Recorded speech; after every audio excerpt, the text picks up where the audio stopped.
up, everybody? Get this camera going. Alrighty. Let's get you back zoomed in on this guy. Get him positioned just about right there. Right there. Cool. Get myself all situated. We got an energy drink today. Look, today I don't non-sponsored or nothing like that, but I'm drinking a NOS today because we're starting on this pretty late. Obviously. What's up, Dennis? No, you didn't miss anything. I just barely got on live. So like I said, I'm drinking a NOS today. Not sponsored or nothing, but I'm drinking a NOS because we need the energy. We're starting a little later today, more of our normal time, I guess. Obviously. What's up, 50 Nuts? How's it going? And here we have the project for today. But I'm gonna be drinking an energy drink because I've been up since way early and.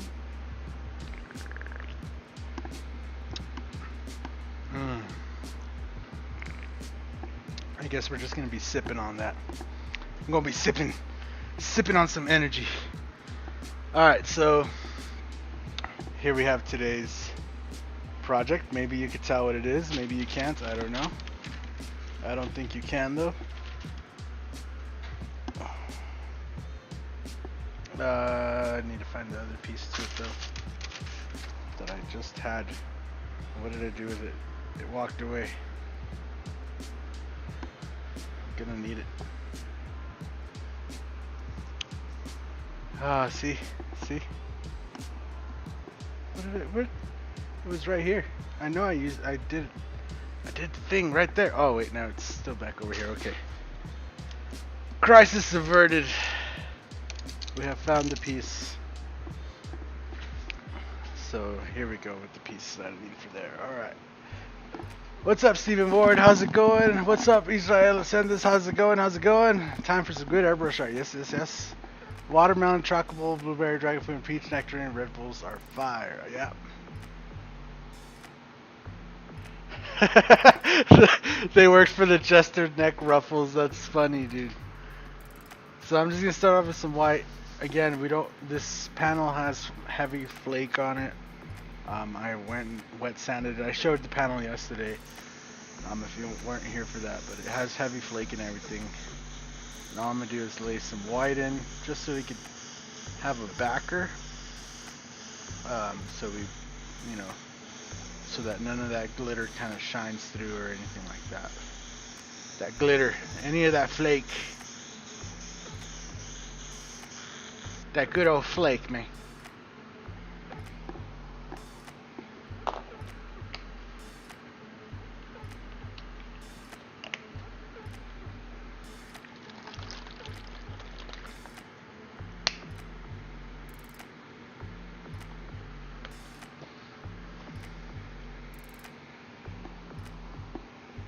So how's everybody doing today? I hope everybody's having a good day.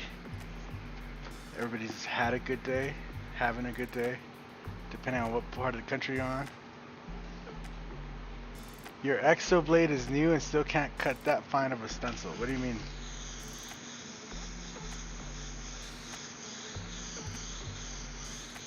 What's an Exo blade? What's up, Yvette? How's it going?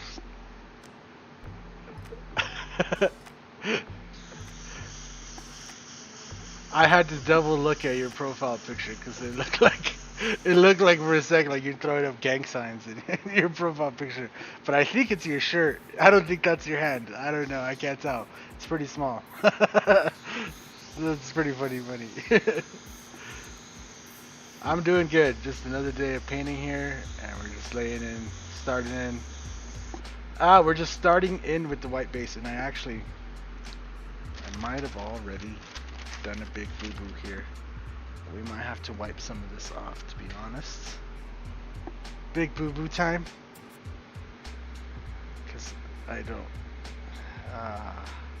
big boo-boo time. Wanted to mask that off and this off.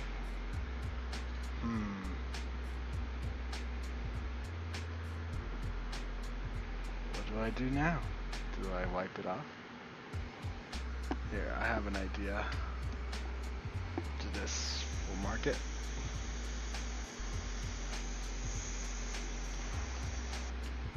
Boom. Quick little mark so I can tell where it is. Cool.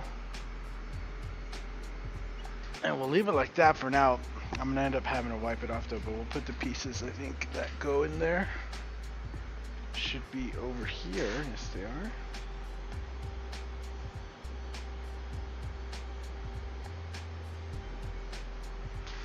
Maybe we'll put this piece in and then we're gonna have to tape out this other section. It's pretty small. Oh, where'd the magnets go? Oh man, lots of failure action happened today. Lots of stuff being unruly. It's also kind of hot in here.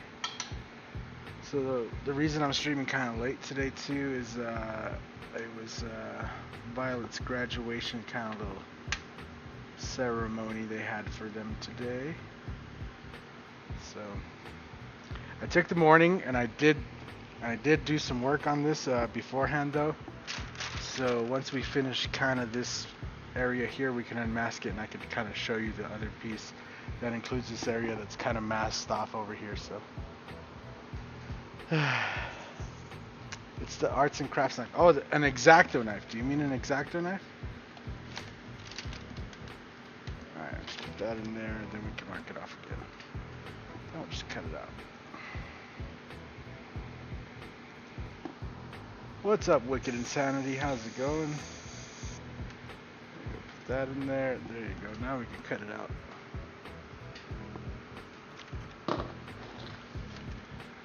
I can decide what to do with this when I'm finished.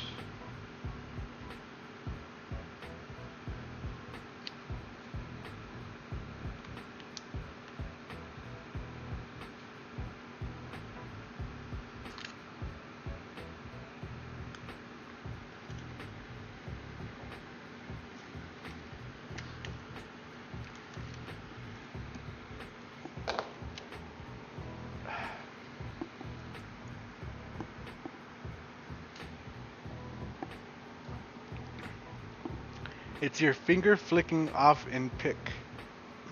So it is your hand. That's funny. Well, it made me look twice like, what? What is that? So, I believe mission accomplished. I don't know. Alright, now that we have those areas masked off, I'm going to focus in. And I'll probably just end up masking that, back masking that, and then just kind of cleaning it off.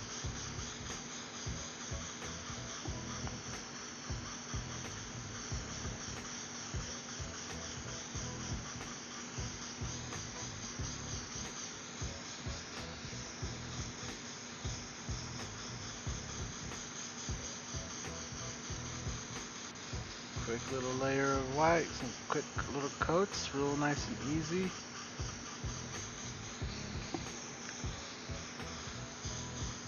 Nothing too crazy. Oh, that. I also just seen this magnet fall. This one's kind of just sitting sideways right here because it has to fit right between those. Alright, I think that's good on the whites. So then we can mark this off real quick. And I don't even know, I don't even have to say who this is. I'm pretty sure it should be pretty obvious. Yes, mission accomplished. What's up, Chris? How's it going? How you doing, man? How you doing, man? Welcome today to another live stream. So I'm just gonna tack this down, but I can't move that easel because it's like this stencil, this panel's just kind of resting up on the thing there. So just trying not to move anything. Just take some black. Just lay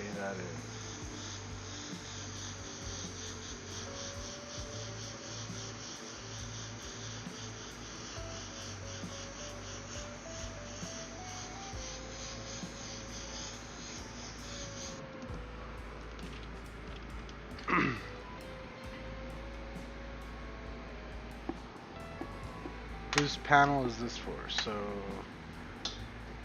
is it not obvious? I mean, I guess if you don't really know them, it's not that obvious, but it's pretty obvious to me. So this one's for Dave Monnig, and we have him sitting on top of the plane, flying a plane here, and this is a Cessna plane. It has a hatch where it's going to be dropping packages down. So that's where we're at with this. And I just noticed another area that needs smashed off.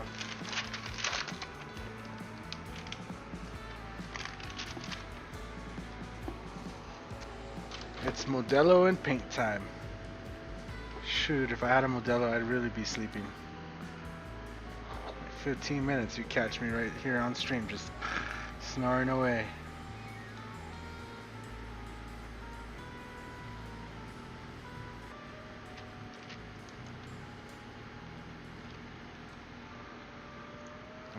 I hear your guys' stories of drinking, and then I'm just amazed because I cannot do that. You know.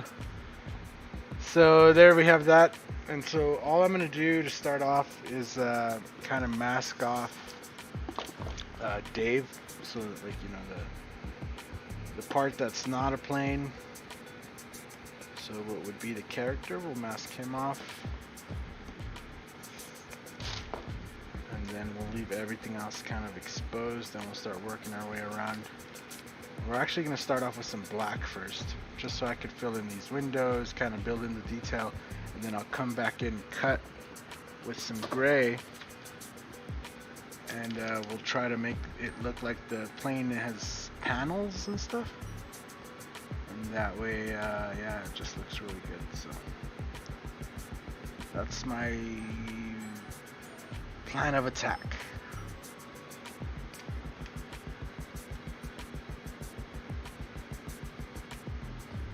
So we'll take all this, unmask that, put this up like so.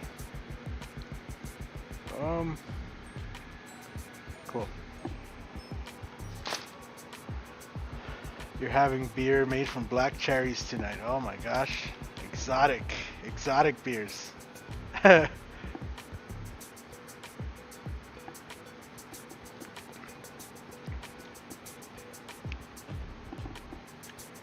That sounds interesting though. Beer made from black cherries. Is it like sweet? What is that? What does that even mean, brother?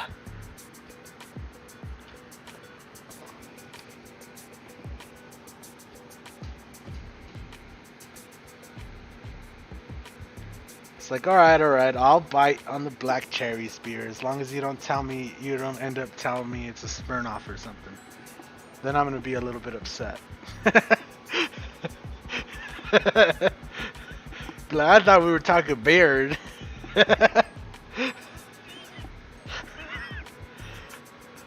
Alright, so here we are. We're gonna start off. I can't help but laugh at that. That's funny.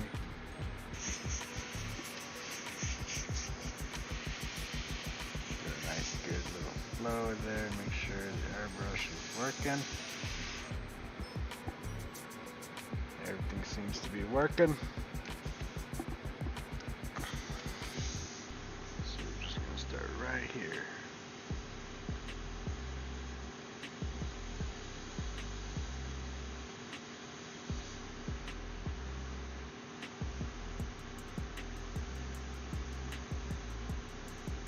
Start right up in there, boom.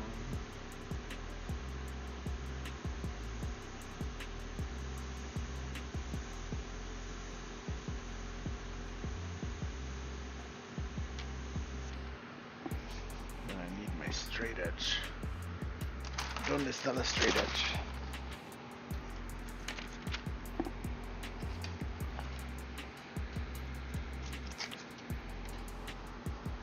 Cessna 172. I'm not sure on the number, Tim. How's it going, Tim?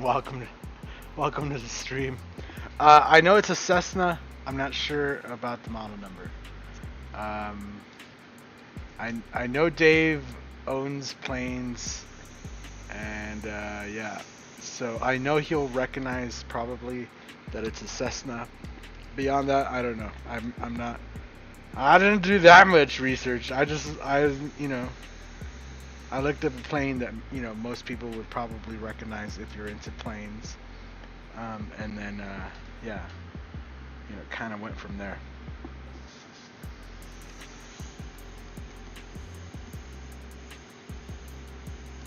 And I wasn't about to ask Dave like what exact plane do you own, or like what, because yeah, then that would have given it all away, So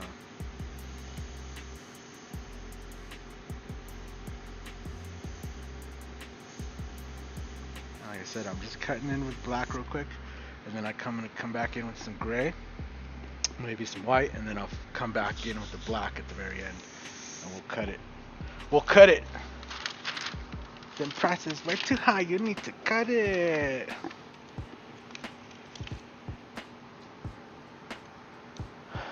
He probably owns a 152 or 172 or both.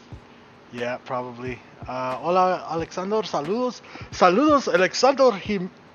Alexander Núñez. ¿Cómo estás? Y te sigo. Quisiera aprender más de ti. Pues sí.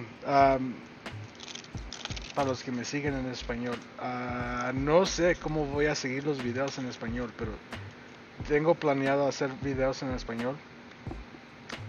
Nomás no sé cómo los quiero poner. Si los quiero poner en este canal, o si los... tengo otro canal, ¿verdad? Que abrí, que se llama Aerografía Mics.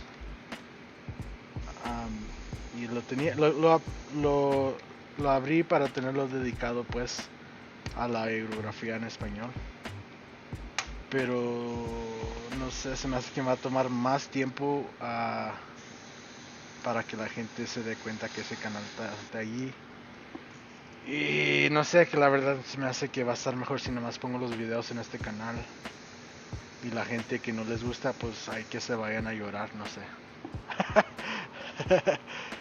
So yeah, ahí no sé, ahí quédate en el enlace y yo te dejo saber si ahí va a haber videos aquí o si van a ver allá.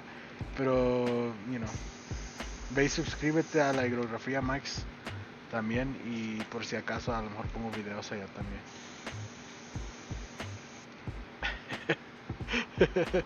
Oh sí, Airbrush Telemundo. Alright. I also added these mufflers. These mufflers are not on the plane. They were not there. The plane was like nice and sleek, but I was like, it got to have like some kind of So I'm gonna do like these mufflers. I'm gonna do like a little bit of like fire, I guess, coming out, just a little like shots. Just gives it that extra coolness. I don't know what do you want to call it, but.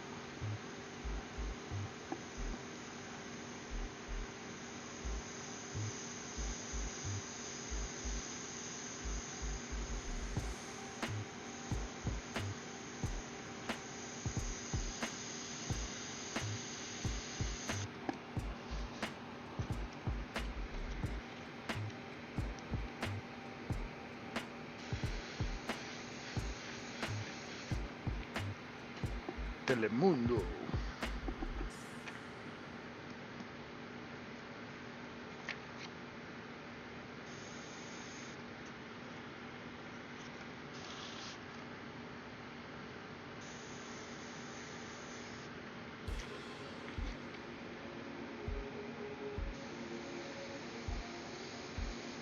So I'm just kind of outlining everything and giving everything the depth. So the stuff that goes in front kind of gets a pre-shade and stuff like that. And then when I go back in with the gray, I'll kind of just reinforce that a little bit and build up the shades and the shadows. Boom.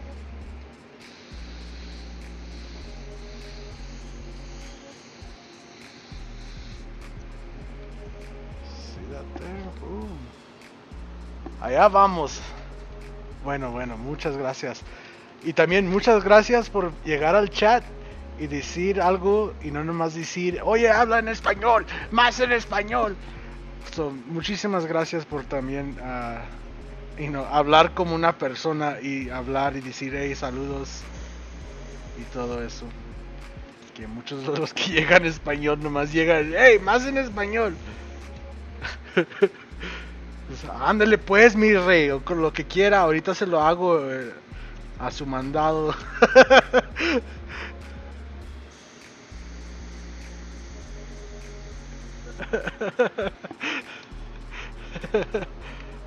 Pimp Dave's Ride. Ya estoy suscrito, gracias hermano, éxito en lo que haces, eres lo mejor. Gracias, muchísimas gracias Alexander. Muchísima suerte, que te vaya muy bien y ojalá y puedas aprender. Y sí, al rato voy a hacer que ahorita estoy, pues que voy a tomar un viaje a California. So, ahorita casi no tengo tiempo, que estoy pintando todos estos paneles. Pero ya que llegue de California, voy a ponerle más tiempo pues a los videos de YouTube. Y una de las cosas que quiero hacer y que yo creo que tiene importancia pues es hacer los videos en español. So les voy a poner un poco más de tiempo. Pero como te digo, no estoy seguro si los voy a poner aquí en este canal o si los voy a poner en el otro canal. Todavía no estoy decidido, pero lo que sí sé es que sí va a haber más videos en español.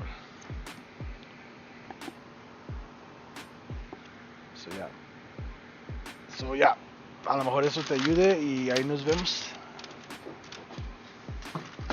Y si me miras en vivo, no te hagas, o sea, no, que no te dé miedo. Llega y pregunta y pregúntame.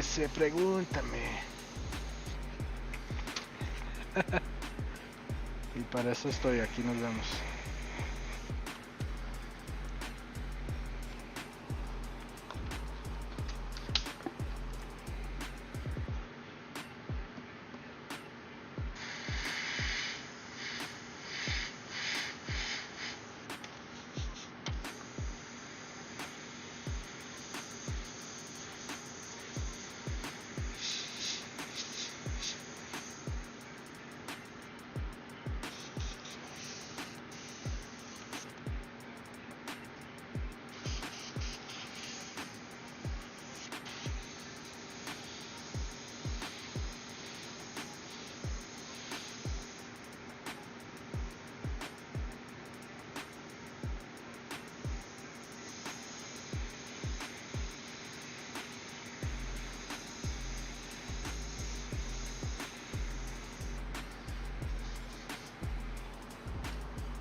Wepa, I can watch in English or Spanish, twice the fun. Yeah, exactly. So yeah, I don't know. To be quite honest with you, I was having fun doing them, but then everybody like just started hating on the fact that I was doing videos in both English and Spanish. And it's that whole thing where it just created a bunch of problems, and just better to just slow them down for a little bit, and then now we're gonna go back and pretty much now it's an established fact that I know Spanish. Before it was like, I think I went from nothing from like pure English, and then I started bringing in the Spanish, so that might have caused a little bit of a what the fuck, But now I'm also like on a what the fuck, I don't care. Like, I talk Spanish. Talking Spanish is something a lot of people do, and yeah, English is not the only language out there. And I just want everybody to be able to learn at the end of the day, so. And I feel like that'll open a lot of opportunities for me. Way more than I think speaking English will eventually. Speaking both, obviously, is probably what's going to open the most doors, but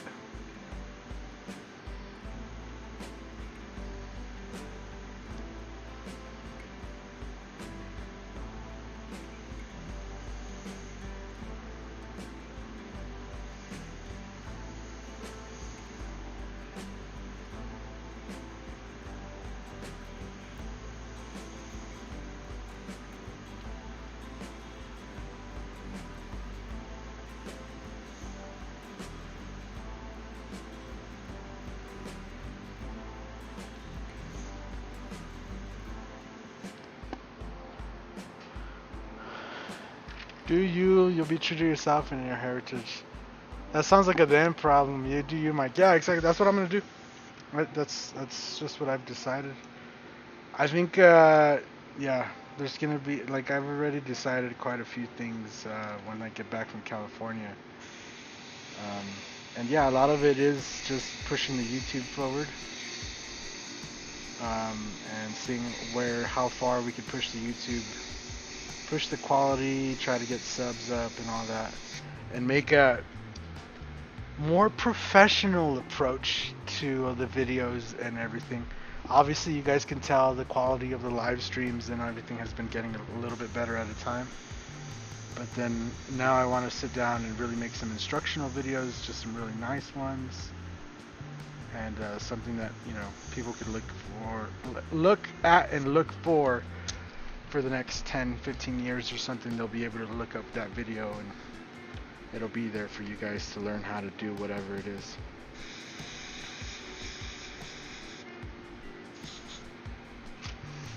So yeah, I'm investing a lot of money into this trip. Obviously we got some equipment and stuff like that, but also that equipment is the same that we could use here in the studio for the videos going forward. That way I could just take on the projects that I like, and the videos will be doper, it'll be better projects, so definitely, like, 2020 was crazy, the wave that we were doing, the cars and everything, and I'm happy all the support everybody showed and stuff, but I think 2021 is where we're gonna just take that little twist that was given to us, because again, anybody who's new to the channel, like I was a t-shirt artist for a long time, and that was the plan for 2020, was to make like t-shirt videos and how to airbrush shirts and stuff, but then because of COVID, I wasn't able to get out to the events and stuff, so I don't know, it really discouraged me from doing any of that, and I had to find other ways to make money, right? Because like at the end of the day, I do have bills to pay and stuff, and YouTube doesn't really do that. So, but the YouTube didn't do that, is what it should. Now the YouTube pays for the bills for the garage, the internet, and everything like that. So it's doing pretty good, and I just want to explore how far we can take that. At the same time, use that as an anchor for pushing my art and pushing, just projects that we would take in and everything, and pushing in the quality on everything, the videos, pushing the quality of the art, everything. Because now I got you guys. You guys standing right there going, yeah, you got it. You guys are just pushing me, pushing. So it's gonna be awesome. I'm excited to see what this next year happens, and yeah, it's just crazy, everything that happened during the corona.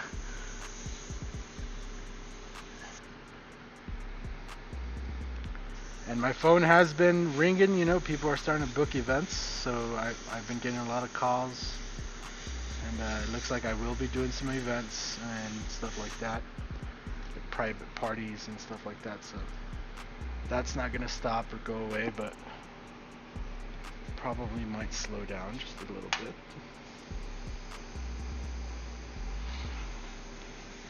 And I'm just gonna add these breakpoints to make it look like this is sectioned off. Do that there, do this one across. There, just those light little shadows, you see that? Do one coming down right here. So it's going to be like a Cessna, but it's going to be like a, I don't want to say salvage, but like maybe it's been through some stuff, He had to go through some shit to get to these supplies, that's what I'm saying.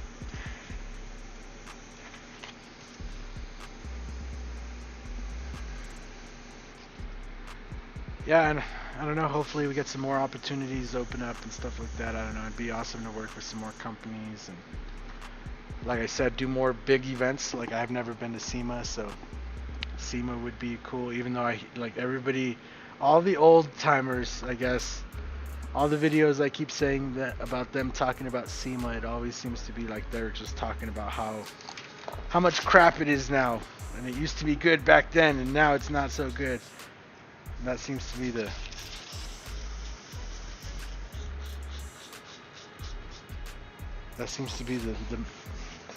the shared thought between all them people talking.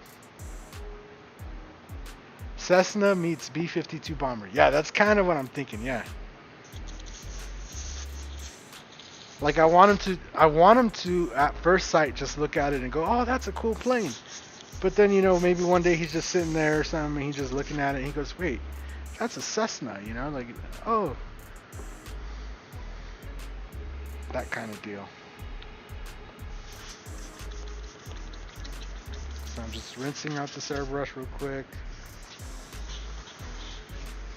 And I'm gonna mix up a little bit of gray.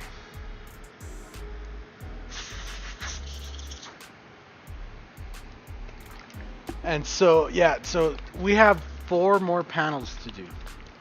I messaged Dave last night, and I was like, "Yo, you know, I'm doing these panels and stuff." He's like, "Yeah, I've seen them. They're amazing, great." And I was like, "Yo, just I don't know what your roster is. You know, how many other guest artists and stuff like that do you have? You know, just so everybody could get a panel."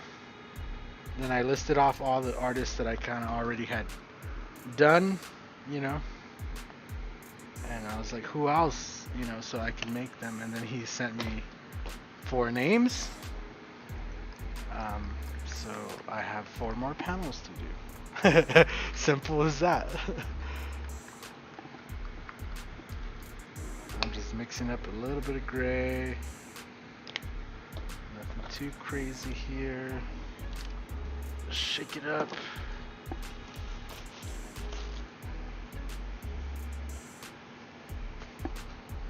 And it's crazy, it's less than 2 weeks away. So, yeah, Dave, if you didn't watch the last Coast Airbrush live feed over on Facebook, make sure you go and you follow Coast Airbrush for 1. And for 2, I think he said certain classes are like sold out already, so.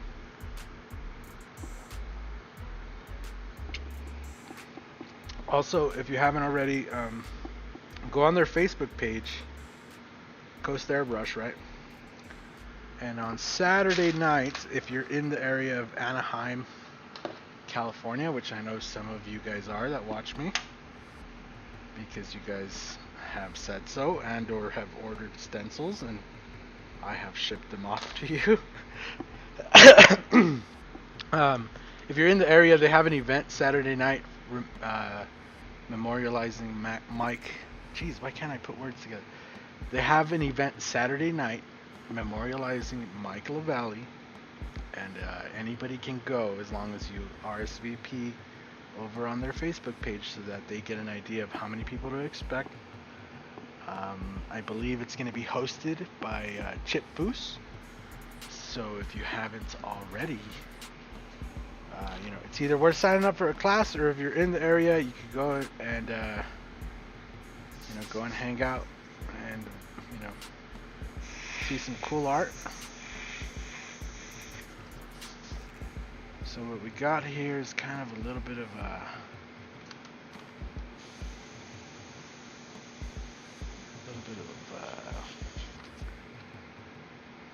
what do I call that gray? I don't even know.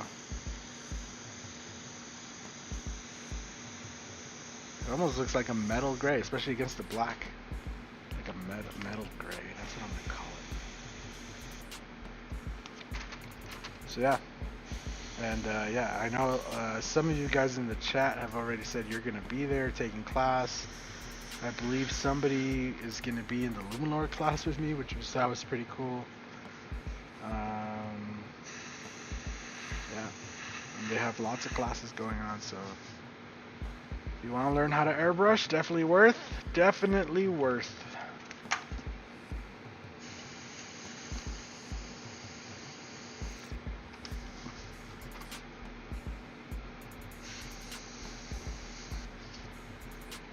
just happy to be able to make one finally.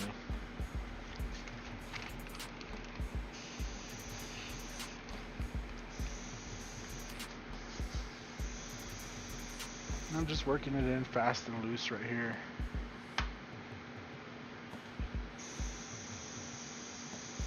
So I'm going to start cutting in with the white.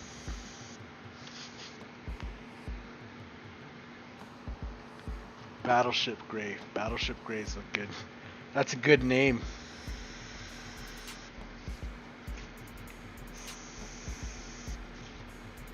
There you go.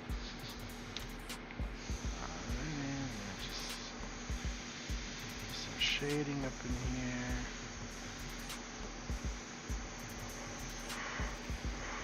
And so I know a lot of you guys have seen me before where I work and I try to leave the white of the painting behind, and you guys are probably wondering, like, why don't you do that here now and just leave the white? Again, there's flake on this panel, right? So I'm trying to lay enough film, like enough paint to cover the flake and make sure it doesn't shine through. So I started off with the dark coat, with the white base, and then we started a dark coat, laying in the gray over that, and then we're gonna lay our white over that, and then cut in with the black, for the little sharp edges and details at the end, and that'll give us the coverage so that the flake and stuff doesn't shine through when we shine it under the light and stuff. So it's kind of necessary to do it this way on this certain panel, That's why when you guys ask questions, sometimes it's like, well, what are you painting? What are you doing? Like, we have to ask so many questions in return to figure out how to help you, because depending on what you're doing, like it could change.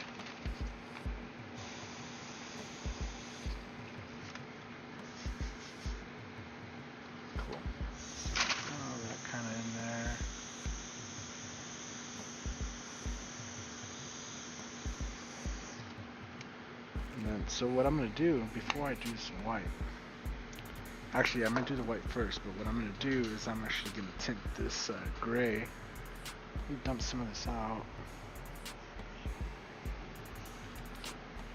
Right. I'm going to take some of the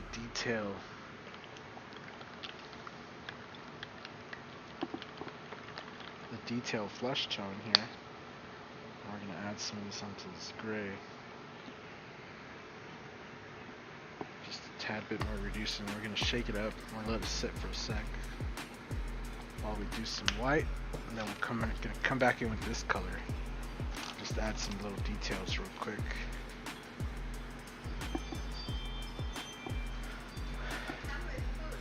Gee, that came fast, huh?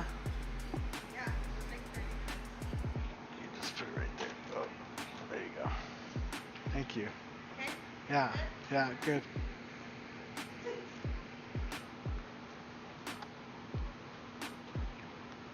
What's up, Thomas? How's it going? I didn't even notice that was you saying the Battleship Gray. Mike is a master at shading. I don't know about all that. I just try my best. Yeah, there we go, like a nice...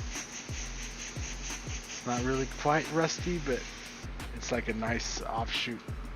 Dirty metal. Dirty metal. I got paint all over my hand. Alright, so I'm going to come back in with the white. Where's the straight edge? I need my straight edge.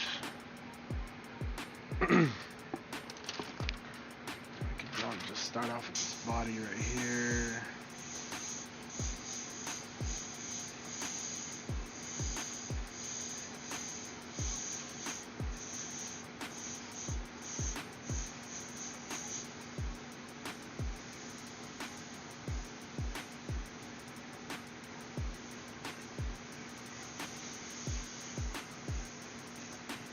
Yeah, I'm just laying in some nice strokes. Easy, nothing too crazy. Kind of bring it out a little bit.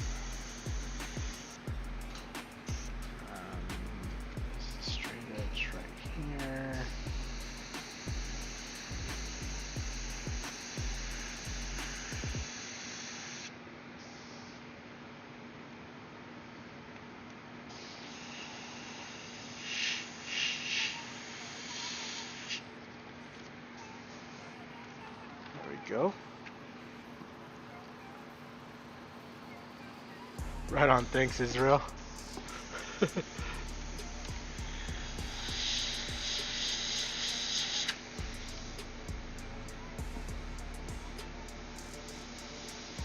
Alrighty.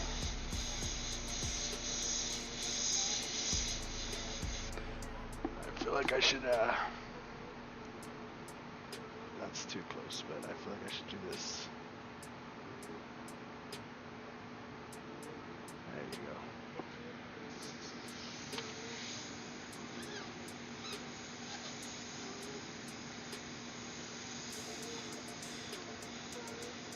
So I'm just kind of adding some metallic texture onto the metal here. And obviously the shape is of the plane is kind of round. So I'm just kind of using the shape of the plane to make the strokes kind of go in that direction.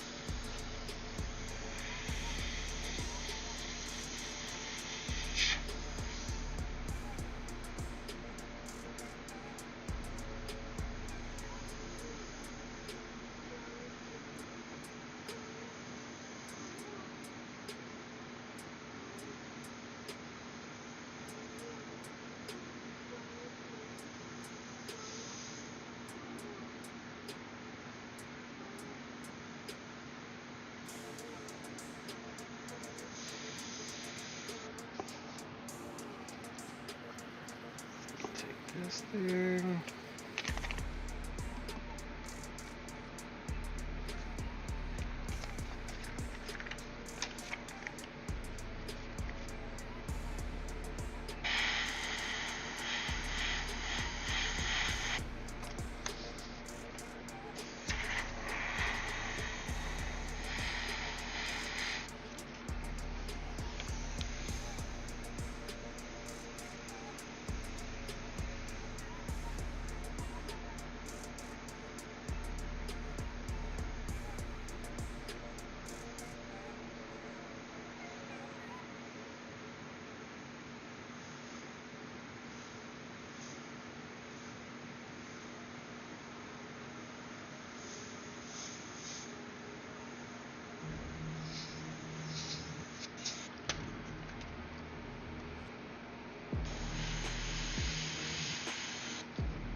Oh yeah, I'm feeling that energy, that's for sure.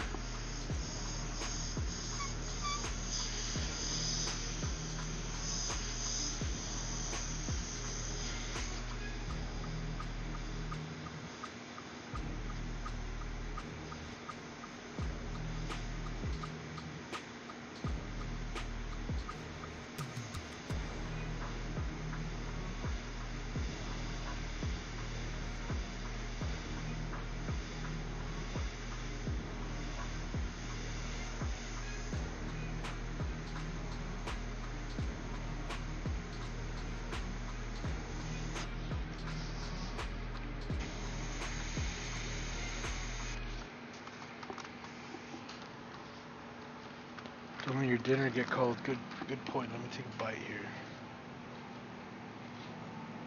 You guys probably don't want to hear me eat. Hold on, let me do this. Let me stand up. Let me wipe my hand. Take a drink.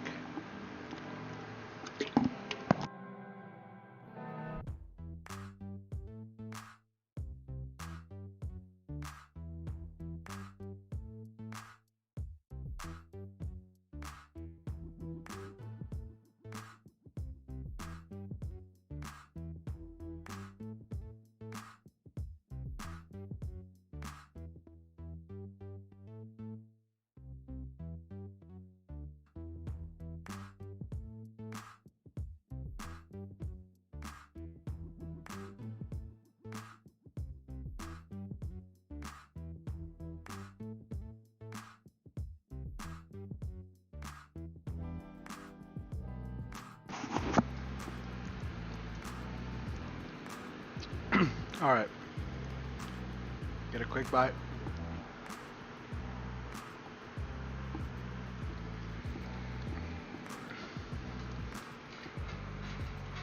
Keep on it. Keep on it.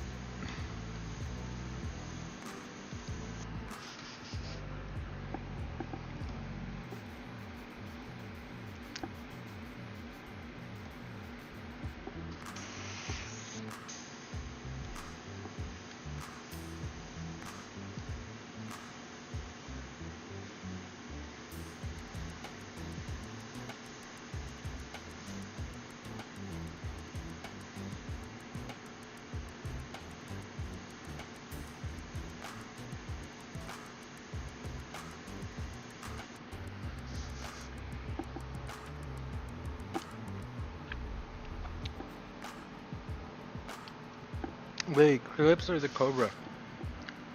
Honestly, if you could find an Eclipse at retail price right now, I would choose the Eclipse.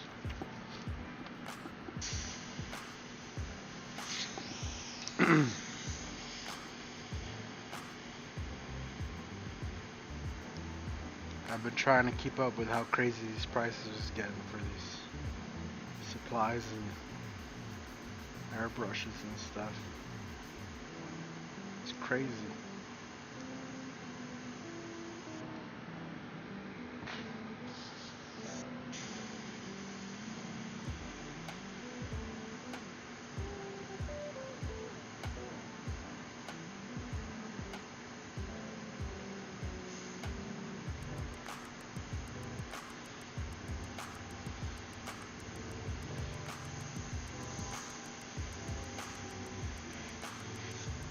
This Cobra though, man, it gets some details, but the Eclipse can get some really nice details too. Once you get a good flow of paint, it's like either one of them is, you're pretty good. But the Eclipse, I have history with that airbrush, so it's kind of that whole thing.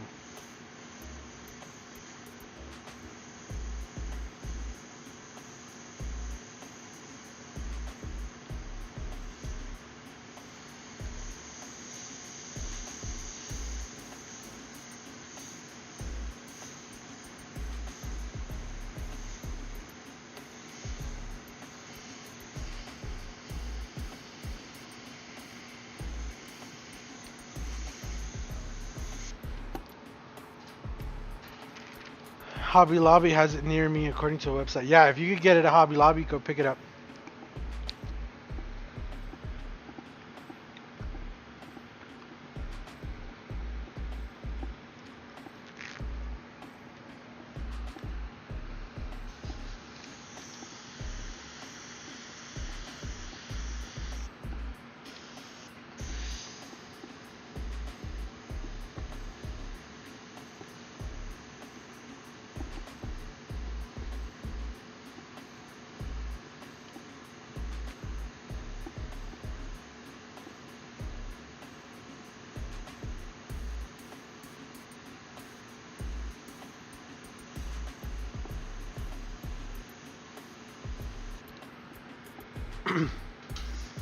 And Up front, I'll tell you, if you break anything on the Eclipse, it's probably your own fault.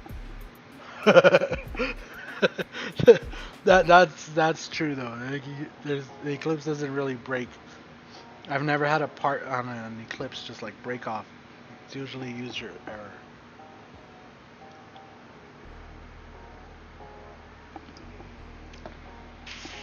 Which yeah, I can't say that for every airbrush brand.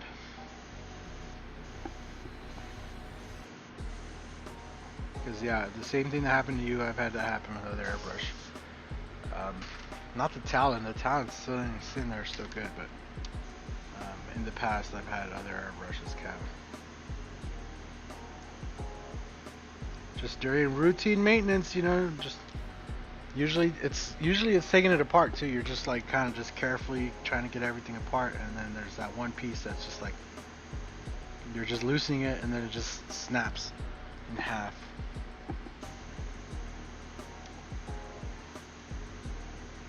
But I've never really had that happen with an Iwata product in general. I think except the Neo. Actually, the Neo has that problem with the nozzle. But I didn't use the Neo for quite that long, so.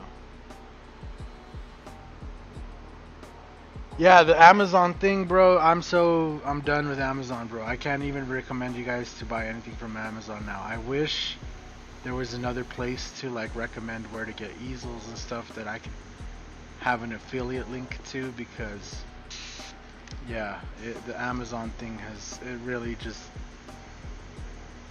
I don't even understand, bro.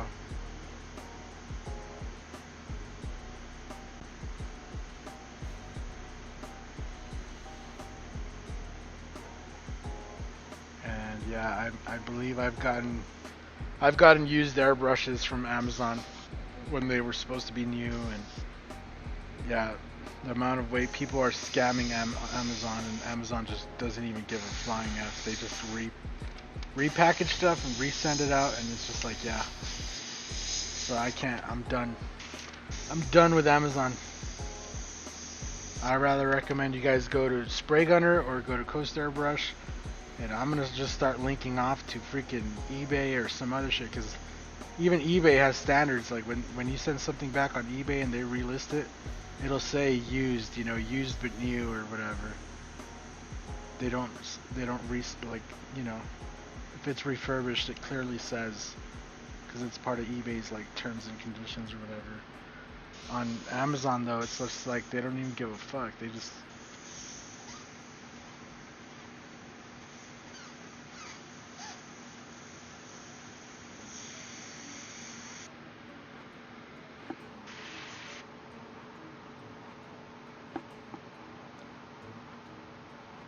You dropped the revolution? Oh my gosh. So yeah, like that was the thing. Amazon was really good at first because they had quality products, you know, but then as time has gone on, a lot of their products have really gone to shit. Like the quality of them, and then the quality of service has also gone down the drain.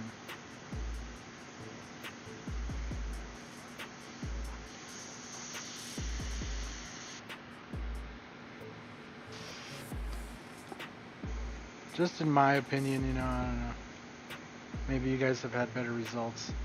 I know I don't order anything on Amazon now unless it's like name brand one, because anytime I order one of the Chinese brands, it breaks, doesn't last,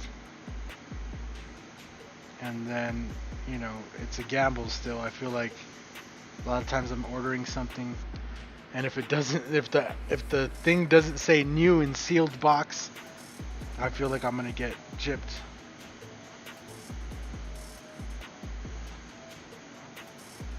In sealed box.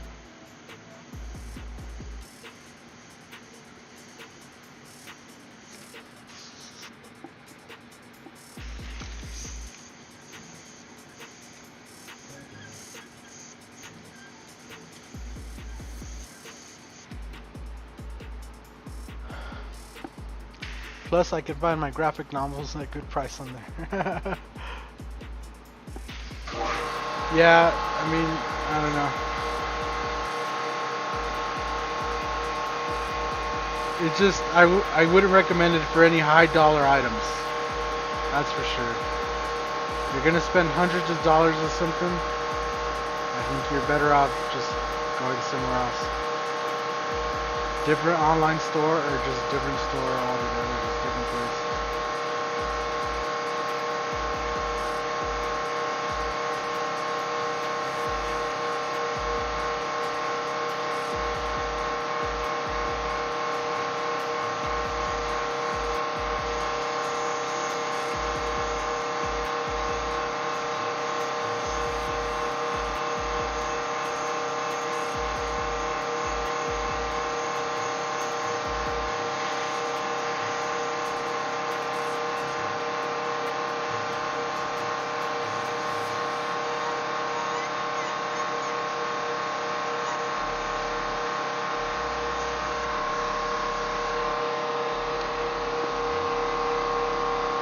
What's up, Carl Becker?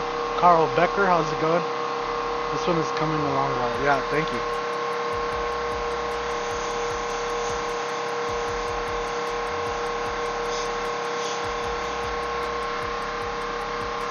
We have 4 more panels to go after this one.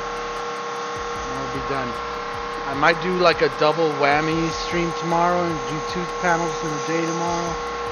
And they might just be more free-handed panels.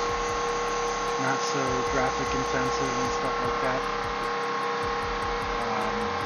You know, having to make a stencil and everything. But yeah, other than that, I think 4 more panels, and then the channel will go silent, pretty much for a while. I'll, you know, for the Skull Squad members, there's gonna be, you know, teasers, behind the scenes stuff from the rendezvous and stuff like that.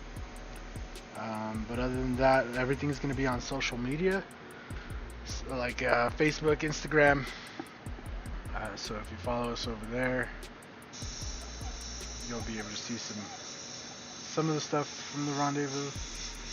But then when I get back, you know, I'm going to take some time off for one. Just time to clean the garage. I gotta put up the spray booth and stuff when I get back. You know, the drywall is gonna be all in place when I get back. So there's gonna be that and everything. So I'm gonna take just a little bit of time. I'm also gonna take some time to edit the videos. So you probably won't see a video on the channel for a good like week after I get back. You know, I'll probably do a live stream when I get back and do like a debrief stream, and then after that I'm gonna try to put like a rendezvous video together, and then you know, separate from that, we're gonna have like interview videos or little things that happen if we are able to get stuff, you know, captured. Just depends on what happens, depends on what we see. So you should add a highlight that appears like Luminor on it. No live feeds from the rendezvous. Yeah, maybe. Might do a live feed from the rendezvous. It might be on Instagram. And then I might do a live stream on Saturday, which is the Mike LaValle live stream. Here on YouTube. But I'm going to probably do a test stream before that, just to see if it's going to hold up or not, because I don't know if I'm going to be allowed to use their Wi-Fi, and there's probably going to be a lot of people on the Wi-Fi anyway, so I'm probably going to have to rely on like the 5G. So I'm going to have to test it out and stuff and see how well everything works before I try to decide if it'll be better to just record it, you know, and have a good quality recording, or if I can try to go live and try to have it that way. Because if I could just get a really nice recording, it'll probably just be better that way than trying to live stream it and having it not be as good quality. And if Coast is streaming it too at the same time, it doesn't make any sense, you know, to have 2 of us doing the same thing. So there we go. We got all the white in there. Come back in a little bit of black, a little bit of details. The details. So I was on Jessie Madera's live stream earlier, and if you don't follow her on Instagram, make sure you follow her. And then next time she goes live, tell her, are you gonna do a double live stream with Mike while we're at the rendezvous? So I told her we should do a double live stream, like, cause on Instagram you could go live, and then you can request like somebody else go live with you, so you'll have like a split screen live. So I told her we should do a split screen live, and then walk around the event and like kind of show from different angles as we walk around, you know, everything that's happening and stuff, which I thought would be pretty cool. But she has to agree to it, so she kind of just giggled about it, but didn't say yeah or anything. So I don't know. But maybe I'll get Steve or somebody else to do it too if she doesn't want to. So it'll just be fun. Gerald seems like he's pretty nice too. I might ask Gerald. He'll probably think that's pretty cool. So.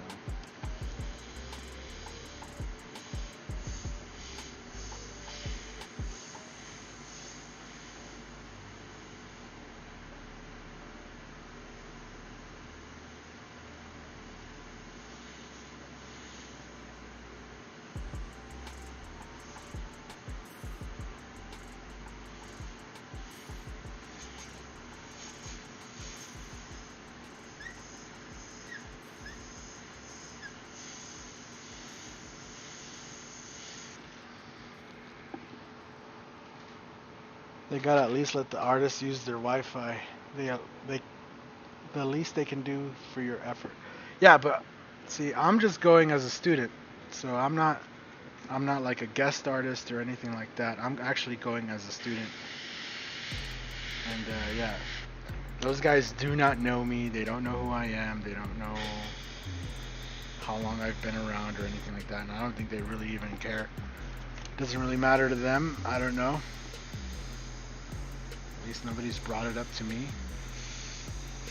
So yeah, we'll just see. We're just gonna play it by ear, and we're gonna see what happens. Maybe ask Dave, you know, once we're there, hey, is it alright if we use the Wi-Fi? You know, if he says it's okay, then we're gonna use the Wi-Fi. If I see everybody's on the Wi-Fi, or if I try the Wi-Fi and the Wi-Fi is slower than the 5G, then obviously we're just gonna use the 5G. So I'm just gonna play. I'm gonna shoot off the hip, bro. You know, off the hip. Oh, and I just realized the camera's like way up, so you guys can't even see me. Here, let me bring it down so you guys can see me. But I'm gonna go like this, off the hip, you know. Sub her Instagram. I can't find YouTube of her own, just other interviews. Yeah, she said she doesn't have a YouTube, so.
Yeah, and if she doesn't want to, it's totally okay. And then we could get, Gerald, or maybe we could do one with everybody. That'd be cool.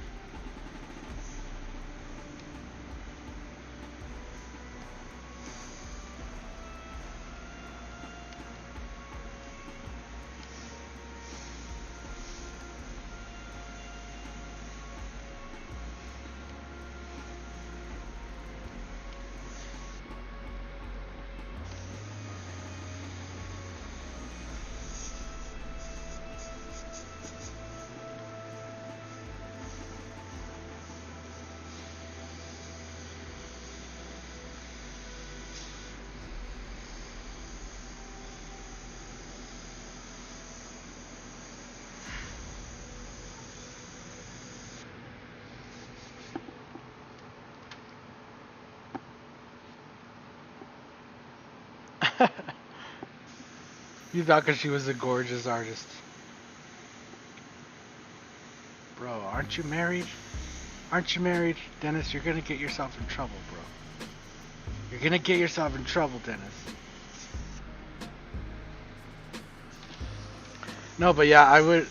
She has enough dudes flattering her. Like, bro, her chat is just nothing but dudes flattering her 24/7.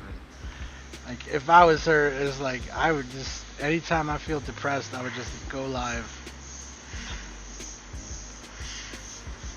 And it's just, yeah, it's a little bit, it's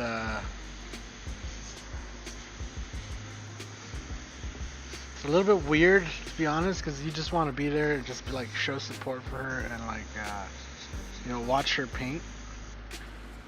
Like, yo, the chat, like, today I was in there just for the chat, basically, because the chat was just going nuts with just saying shit, and then she's working on, like, these, it's, like, zombie porn star kind of thing going on. So, yeah, it was really off the chain. She likes the attention, though, so, I mean, she's doing it big.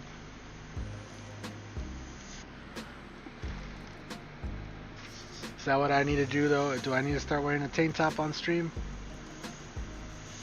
So you guys start sharing out and liking my stuff, you know? He's married, not dead. Oh, sorry. What's up, fantastic face and body art? How's it going? Adrián, saludos, saludos. Bienvenido al enlace en vivo donde estamos pintando una aeroplane, really? Una avioneta, right? Avioneta, ¿sí se dice así? Esta no es un jet, esta es una avioneta, ¿verdad? Sí, ya ni me acuerdo.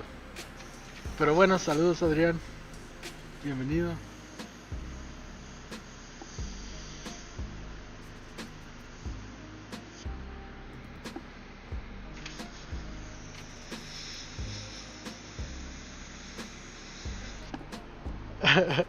Not married, in a relationship, and I add all artists that pop in my feed, but I'm sure the picture caught my eye. That's funny. No, but yeah, she seems like she's pretty cool. It'll be fun to meet her. I'm kind of it's gonna be awkward meeting her because, yeah, she does not like the onion story anymore. Yeah, she's literally over it. She's over the onion story, so.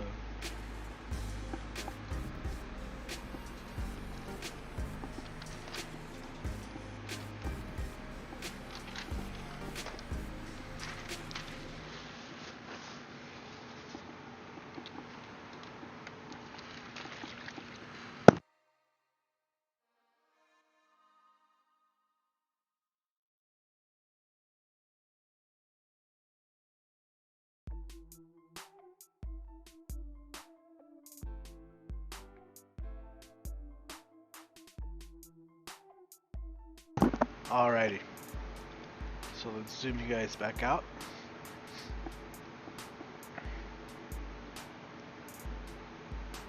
And that's what it looks like with Dave sitting in there, giving us the hell yeah, brother, hell yeah.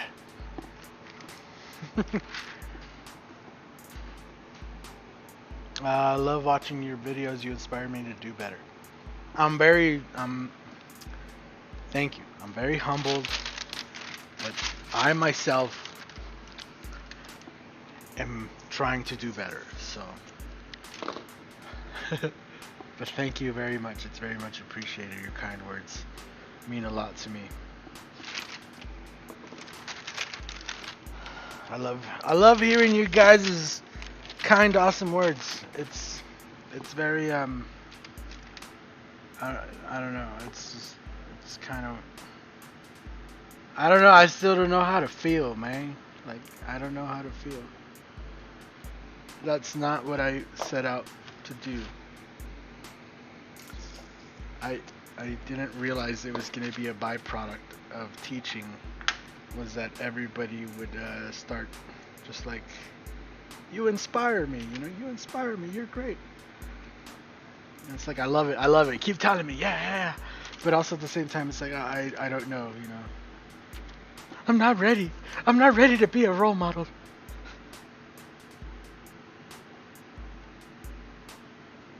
I just want to live a simple life out in the country.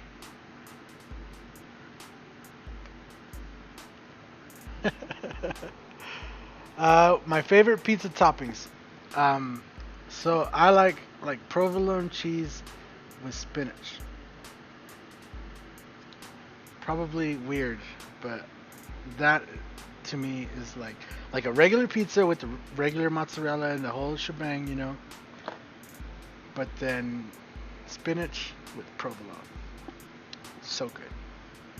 Ah.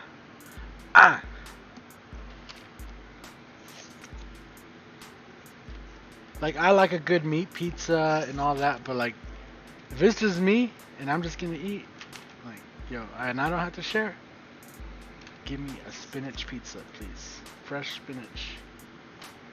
I don't know why, it sounds so good. You making me hungry. Sorry, Tom's. We're eating pizza literally because we weren't here and we didn't make dinner, and we were at Violet's graduation thing for her kindergarten graduation, and that's also why I'm live a little later today. And it's because I was waiting to get that over with before we went live, and now it's over. Now we could get this bad boy done. But I did do some work, some preemptive work, so that when we unmask this and do the reveal for tonight, you know, you guys will be able to see the background. So there was no wrong answer. Yeah, exactly. Pizza's good. I've had like vegan pizza, like all kinds of pizza, and I shouldn't say I've never had a pizza I don't like, because like frozen pizza is still it's still very much like to me. But most of the time when I try a pizza, I'm like, this is good. You know, it's like tacos. Like tacos, as long as they're tacos, like you're doing all right. You're doing all right.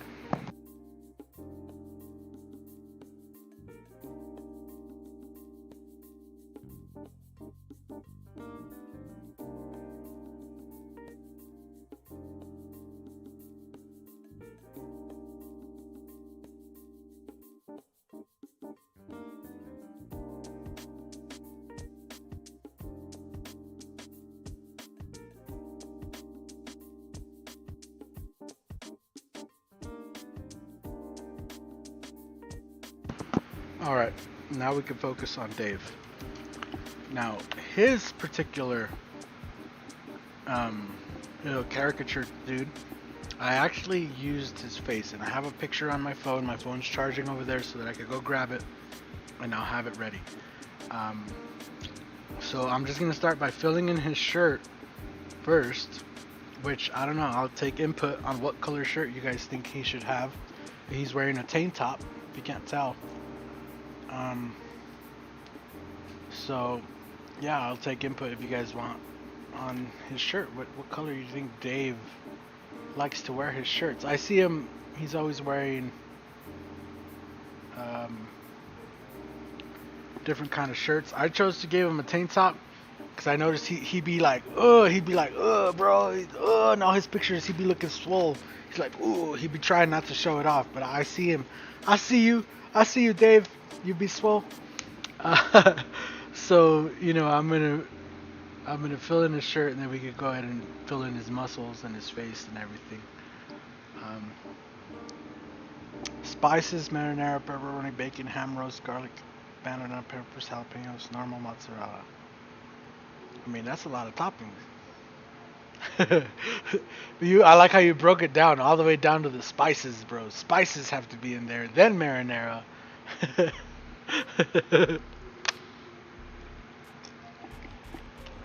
Very thorough description. Alrighty.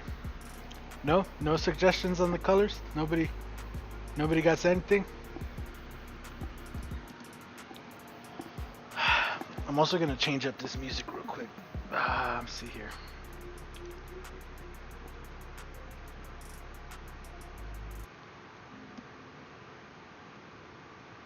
Alright.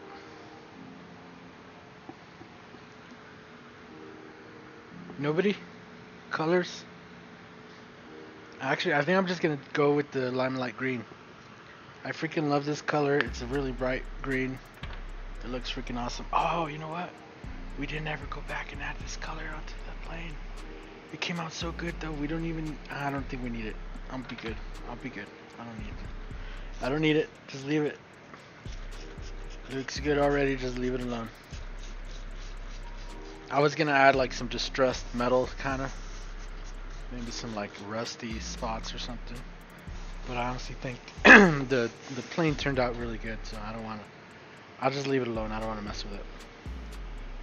Besides, why would Dave be flying a rusty plane, right? That don't make no sense. So, midnight blue candy. No, we didn't. Black for the tank top. Nice contrast for the muscles. And that's a blaze brick oven pizza.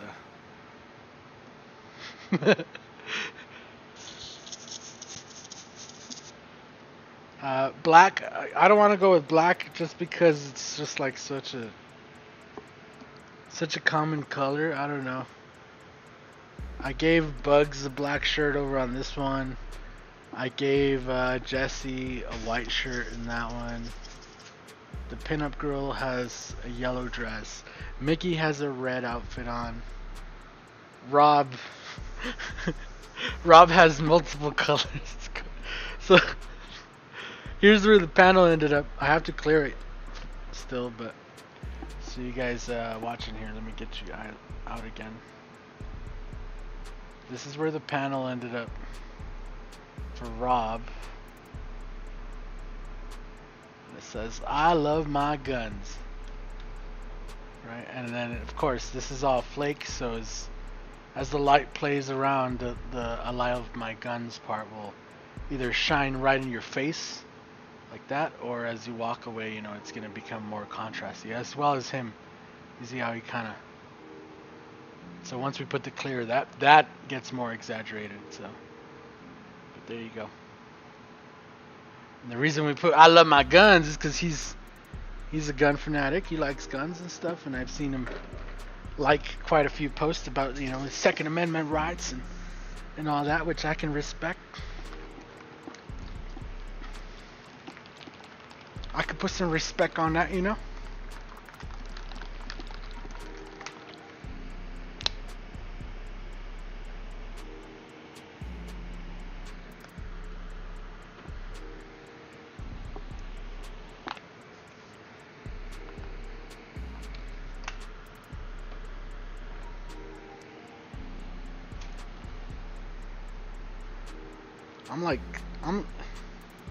I'm like super in the middle when it comes to politics.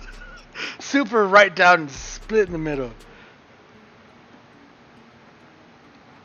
I like guns, but I also believe women have rights, and they should be allowed to choose their body. And if they want to have an abortion, well, fuck it, bro. But at the same time, I feel like just like Dave Chappelle in that comedy show, he kind of makes some sense. Like, if you have a choice to like have an abortion, maybe men should have a choice on like the child support. I don't know. Just saying. You know how many dudes get in trouble because of child support? I don't know. It's crazy. But yeah, like, I don't know. I like guns. Everybody should have guns. We should have guns to protect ourselves. Not just from criminals, but, you know, in case the government ever gets too crazy. Yeah, and I don't believe the government should ever have, you know, any kind of say in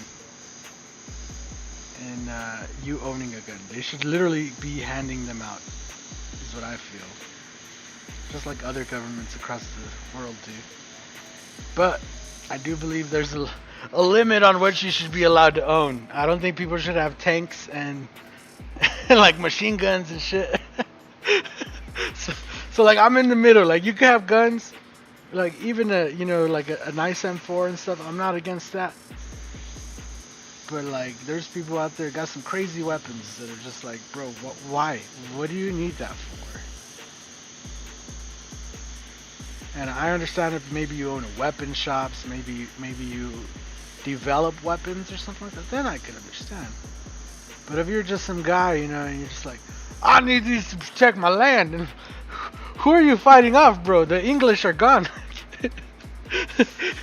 North, like North Korea is not coming for your 5 acres out in, you know, Ohio. Like, I think you're okay. that's that's all I'm saying. That's it. But if you want to have yourself a few rifles just in case, you know, I think that's alright. But I do believe the government also needs to do a better job of training people and showing people how weapons work, and because I don't know, in the event of something like that, I think a lot of people could do a lot of good if they just knew how the weapons worked. Now, I feel a lot of people don't even know how weapons work.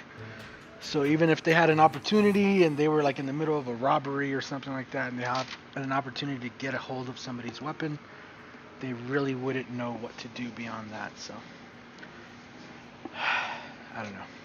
I don't know, man. Tough subjects, but I just know everybody should have a gun, and the government should not be scared of people having guns.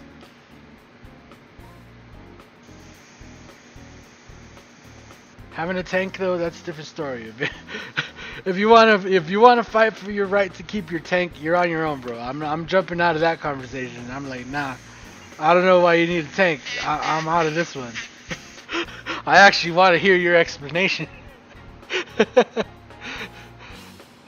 Better to have it and not need it than to need it and not have it. Yeah, I guess that's a poor excuse for a tank, though, because like if you literally want to drive a tank, I still tell, like, my thing is like go and join the military, like for real, join the military. Like, I'm sure they will take you. Maybe you won't end up driving a tank, but you could be out there, and instead of just pretending or whatever it is, you know, that people do with this equipment, I mean, you could be out there doing some good with it.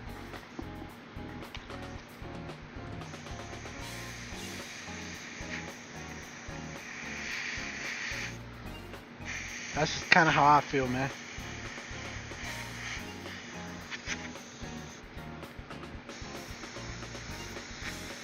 It's like, oh, you feeling froggy?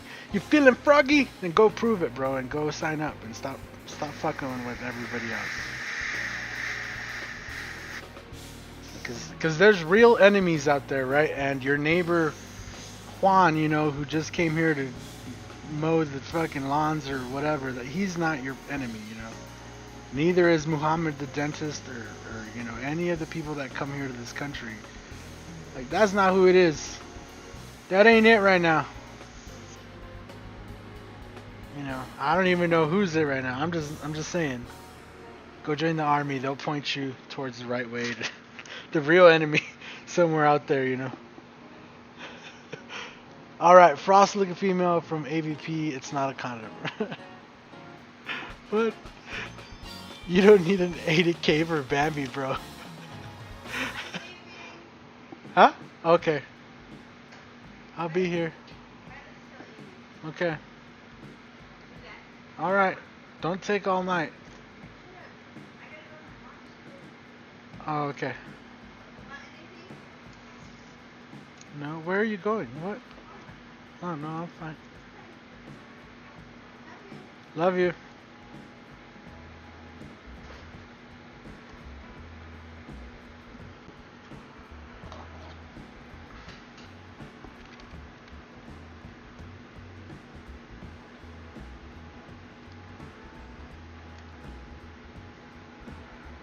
Anyway, enough talk about guns.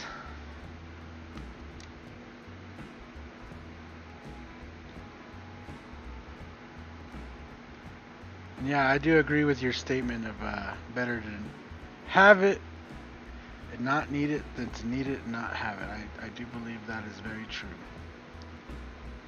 I've seen guns literally save my own skin from stuff, so for sure.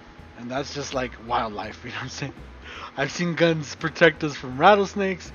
You know, I've been hunting and seen wild boar, you know, like try to maul people and having to shoot it down. You know, guns can definitely do some good. It's all about the person behind the gun. So like, I don't know. No tanks, just personal protection. Yeah. Yep. I could agree with that.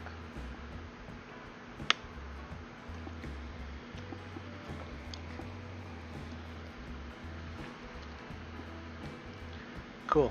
So now we can focus on Dave. And I'm going to start off with the universal flesh tone. And yeah, I'm going to go get my phone, which is inside charging. I'm going to go get my phone real quick. Bring up the picture, and then we can start chipping him in. Now that his shirt is messed off. His shirt, you know, we messed off the shirt, so now we can now we can focus in on that. So let me go get my phone real quick.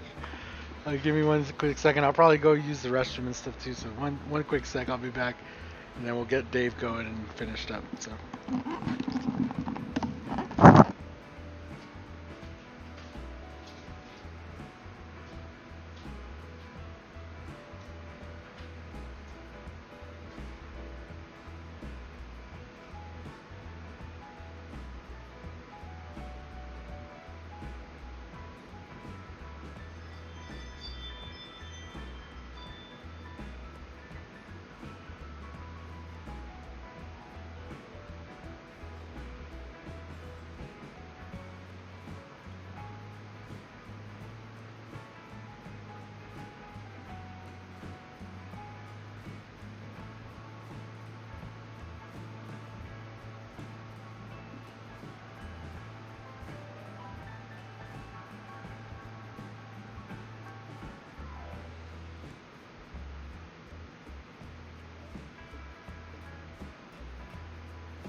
All right,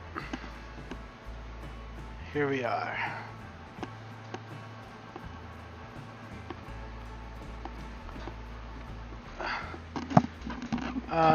Second. Yep. Yeah, Dennis, but yeah, there's no way to stop that from happening.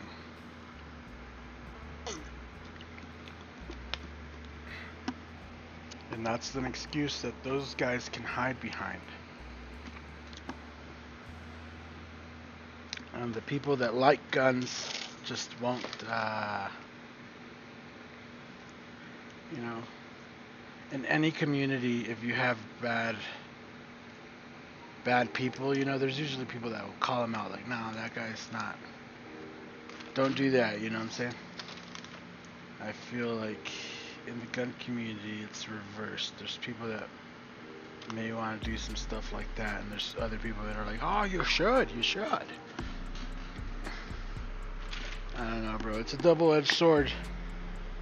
But definitely, getting rid of them is not the answer, because then when you do need them, you don't have them.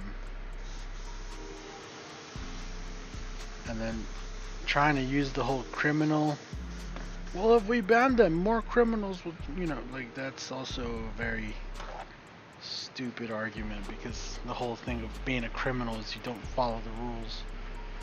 So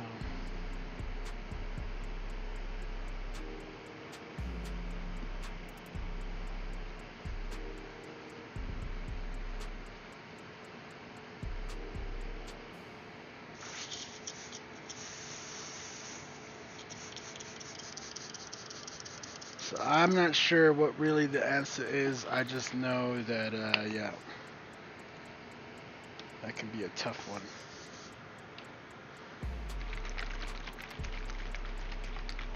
But everybody should definitely have a gun. If everybody had a gun too, then people would think twice about shooting something up, because then they'd know that people nearby might have a weapon. You know, but right now the whole, you know, that's why they go shoot at churches and like places like that, is because they know that people there might normally not be armed. Or at least they weren't before all this stuff started happening. And that's why they do that shit. But if they knew off the bat that going in there, that maybe 3 out of 10 people might have a weapon on them, probably you'd think twice about, you know, shooting up anything. Because it might equal instant death, you know, depending on how how close the person with the gun is, you know what I'm saying? Subject change. How's the back doing? My back's feeling great. I've been working out a lot, so I'm up to like an hour. And right now I'm sitting down because I did spend most of the morning standing up. I have the easel set up so I could stand up and paint, and I was painting on this earlier and stuff. But my back's doing pretty good. All things said. So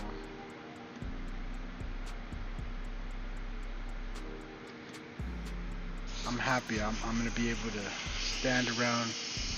Might have to pop an ibuprofen or two when I'm at the rendezvous, but nothing that, you know, nothing that'll stop me from enjoying myself. So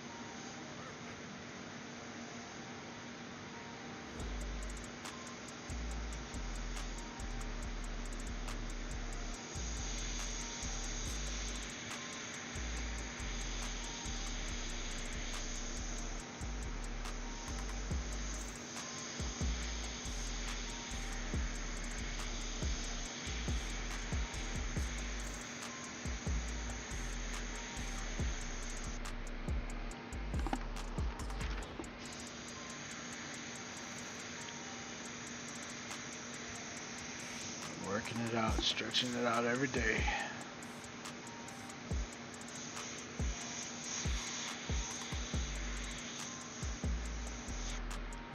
So I'm just laying in the universal flesh tone. We're going to start building up his skin. And I'm just going to kind of start giving it shape right off the bat. But then we're going to cut back in really start giving it definition with the detail flesh tone. Dave's pretty white, you know, so we don't have to, I don't think we have to do a full detail flesh tone. We'll probably do a half and half mix here, and that'll be good. We'll do a little bit of cutting in with just a little bit of edging with the black maybe, and then we'll do like some gray for his beard and all that. So just have some fun with it.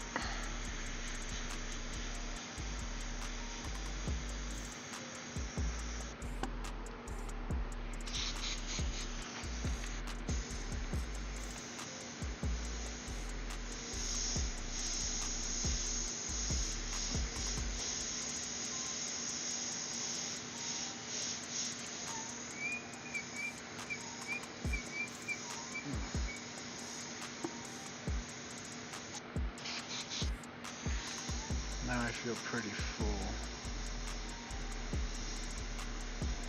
But that energy drink is kicking in a high gear.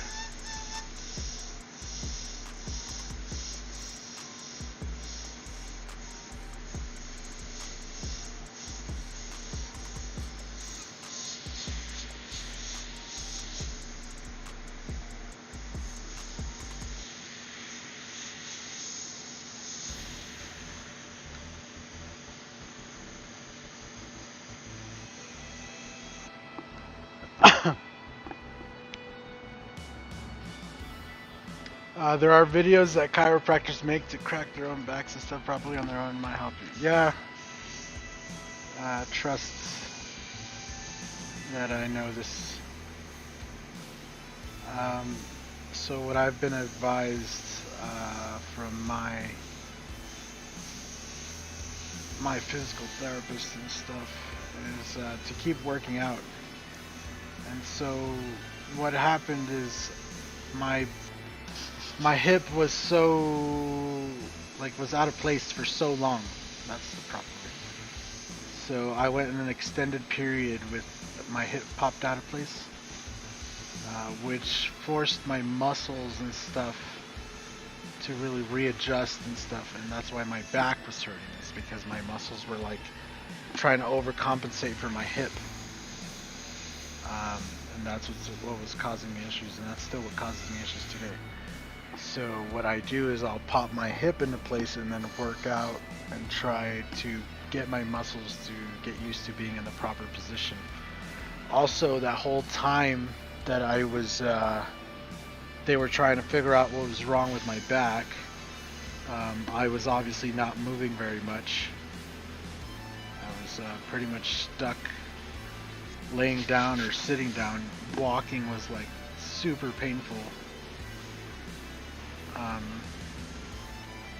So yeah, we were able to, once they figured that all out. But I spent so long, pretty much bedridden that, I also gained a lot of weight and my muscles kind of loosened up and everything. So they keep telling me to just keep exercising and keep my physical fitness up as a way to strengthen my core and everything.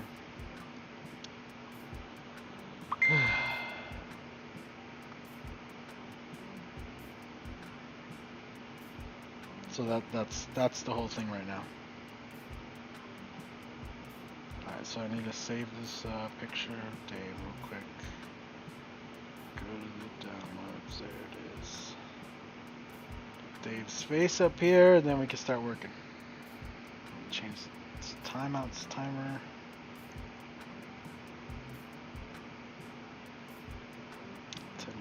Time. Cool. Then we can look at this mighty young man's face over here, Mr. David Monnig, who's a whole, I believe he just turned 15 the other day.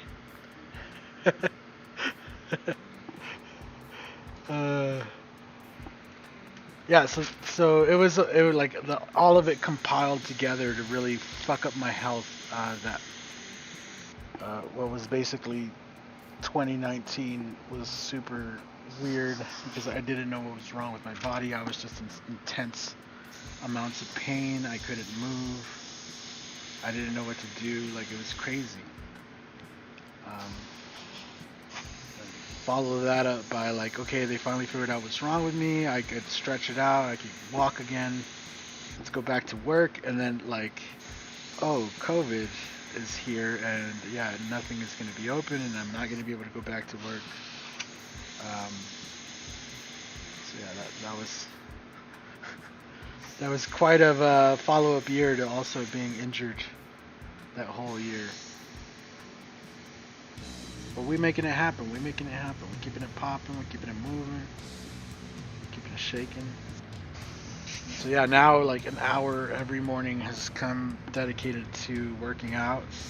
And then sometimes at the end of the day too, if I feel like I'm still have some energy to burn, you know, I'll work out, and I just work out till I work up a good sweat. And yeah, maybe in another 5 to 6 months, maybe you'll actually guys start to notice.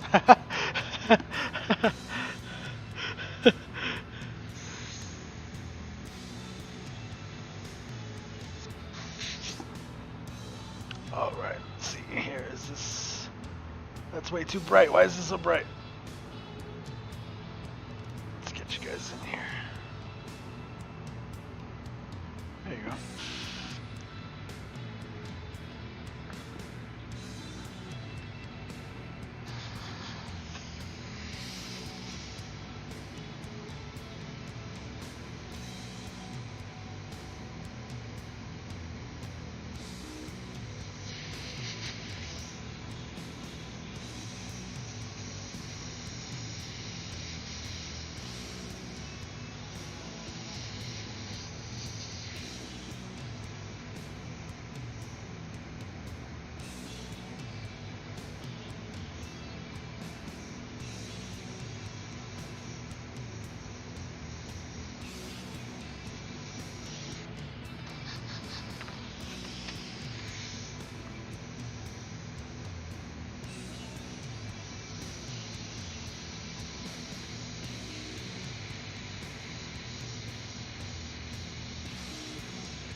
You probably got a lot more followers than quarantine.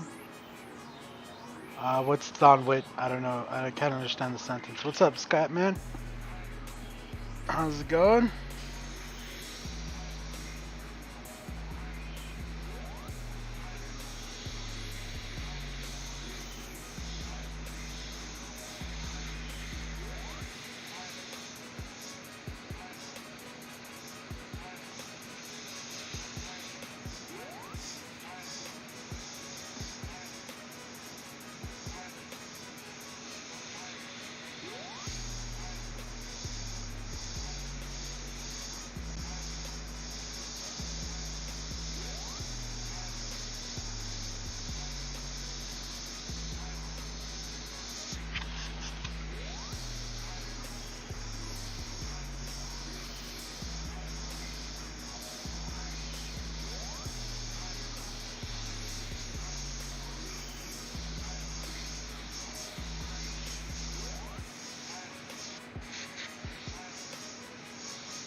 More followers though.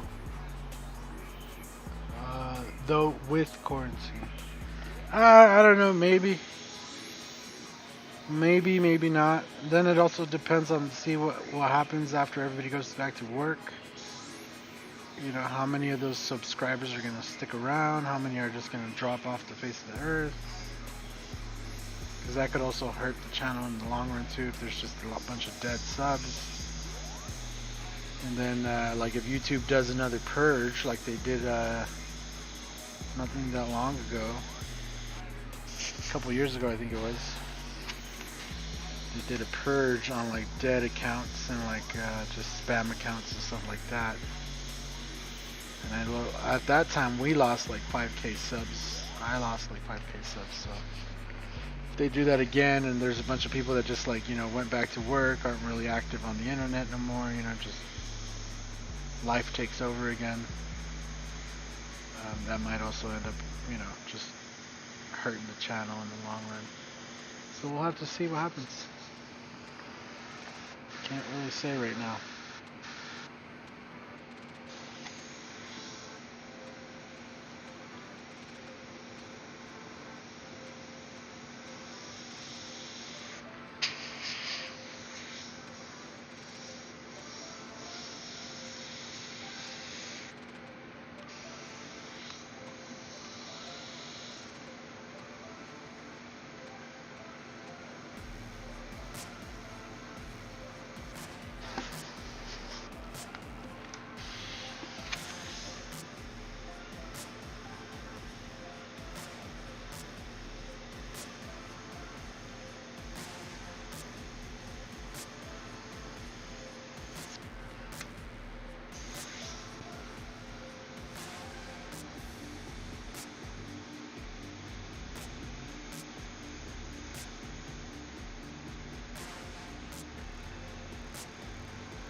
The airbrush community will abide. You should be fine. To be honest, I forgot what we were talking about. I don't even remember, Carl. But yeah, hopefully you're right. I don't know. I know the delay on the chat sometimes. I don't remember. I was so in the zone there for painting that I totally forgot what I was talking about. Yeah, it's been fun.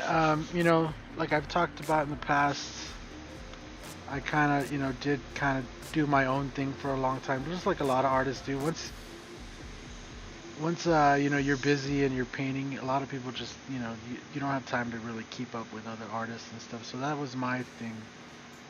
For a long time, I was just, you know, doing my own thing. I didn't really keep up with anybody. But then again, because of the coronavirus and everything, I started, you know, just, you know, hey, what happened to that guy? What happened to this guy? And, you know, looking at new products and just kind of re-catching up with all these other people that were around. You know, just going and following their page. Or, you know, it's been fun. It's been a lot of fun just seeing where everybody is at.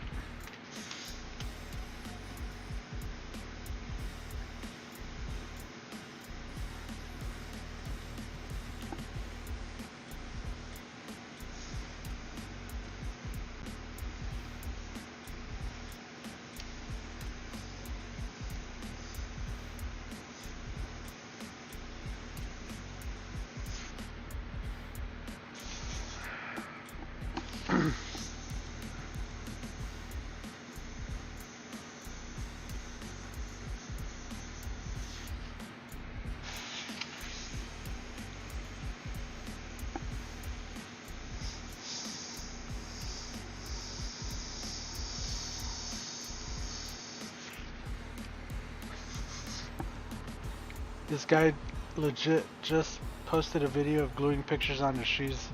At that point, you're not even a custom. You're basically the custom version of an inker. Damn tracers.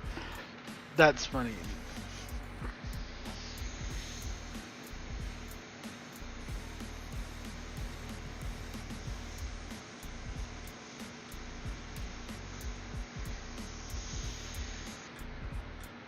Alright, got that in there. Got this ear. What is this hair color here?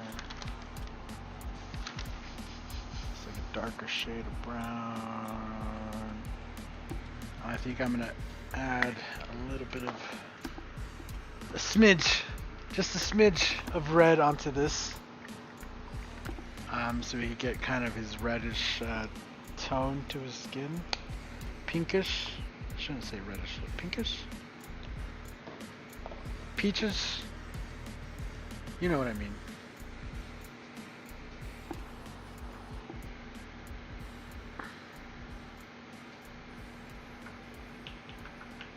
We can use this for the lips and a little bit on the ears, a little bit on the right side of the face here.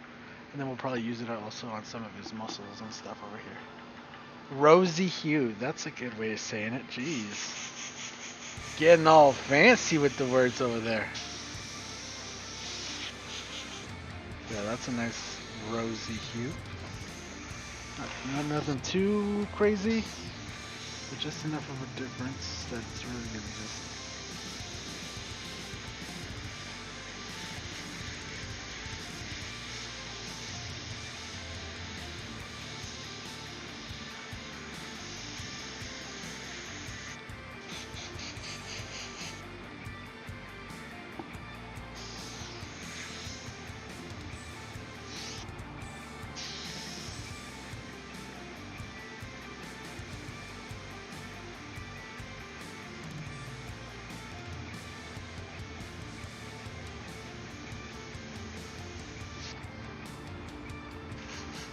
Seen a few people use water slide paper to put images on motorcycles. Didn't know that was a thing. Water slide paper? What is water slide paper? You mean like thermal paper? Like the tattoo style paper? Because yeah, you could use that thermal paper, the one from the tattoos. You could use that for a lot of stuff. I forget what Dave here at Coast, they sell, I forget what he called it, but it's basically the same like thermal paper like from tattoos. So you just put it down, and then if you have your design drawn on a paper, you just lay it on there, you trace it out, and it gives you a good impression of the image.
Just adding this nice little rosy hue, as Dennis says, around, just going off of the picture that I got.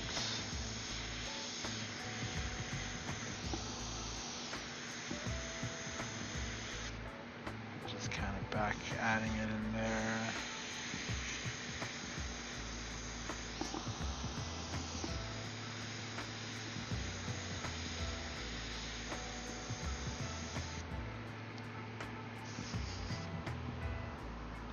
What's up, Gerard? Did you ever try the Cobra on any project? Yes, we've used the Cobra for lots of projects. I've literally used it for all the panels. I believe you were in here and you asked the same exact question the other day. I gave you the same exact answer.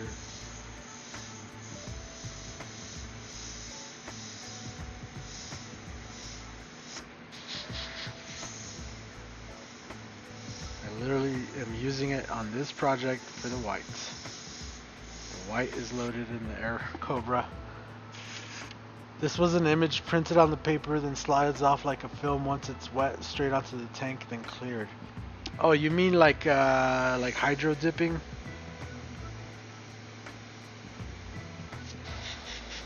Is that what you're talking about?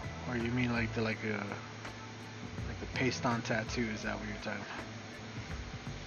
Both of those are not ideal for if you're looking to build a quality thing.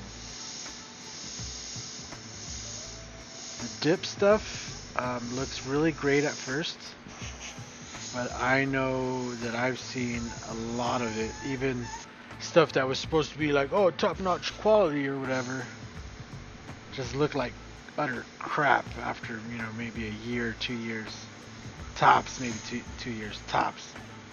But a lot of it after a year, it just looks like crap. Even if you put really good clear over it, I've seen people just try to go above and beyond to try to make that stuff last, and every time I've seen it, it just doesn't look very good.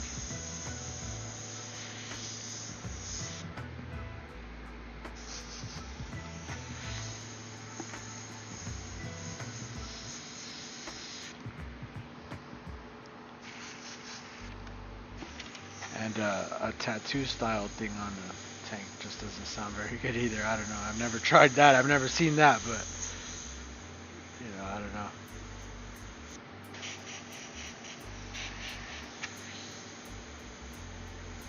I try to stick to what I know works and what lasts, which is paint. And I haven't always used Createx. You know, I've used other paints in the past. I've used straight base coat from like vehicles and stuff like that. Which that's really the ultimate way to do a vehicle, is using base coats. You know, with the urethane reducer and everything. I feel like you could get the most detail out of it, but it's also the one that's the method that is the most taxing on your body, on your airbrush, on all your equipment and everything, because urethane is a pain, you know, like it's a dangerous chemical really. So there's a lot more precautions you gotta take and stuff. And yeah. So and it requires a lot of mixing, right? So when you buy urethane paints, you can go ahead and buy all the colors, like they sell the color sets of Createx, right? You could sit there and pick the colors out of a catalog and have them mix up a pint for you. If you find a paint store that's willing to mix up pints of paint, because not every paint shop is willing to go that low.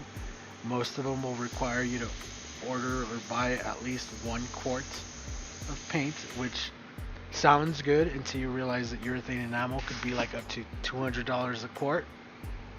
Just depends on the on the color, you know. So yeah, you could be it could get really expensive to get a urethane setup going, unless you know the guy that mixes up the paints.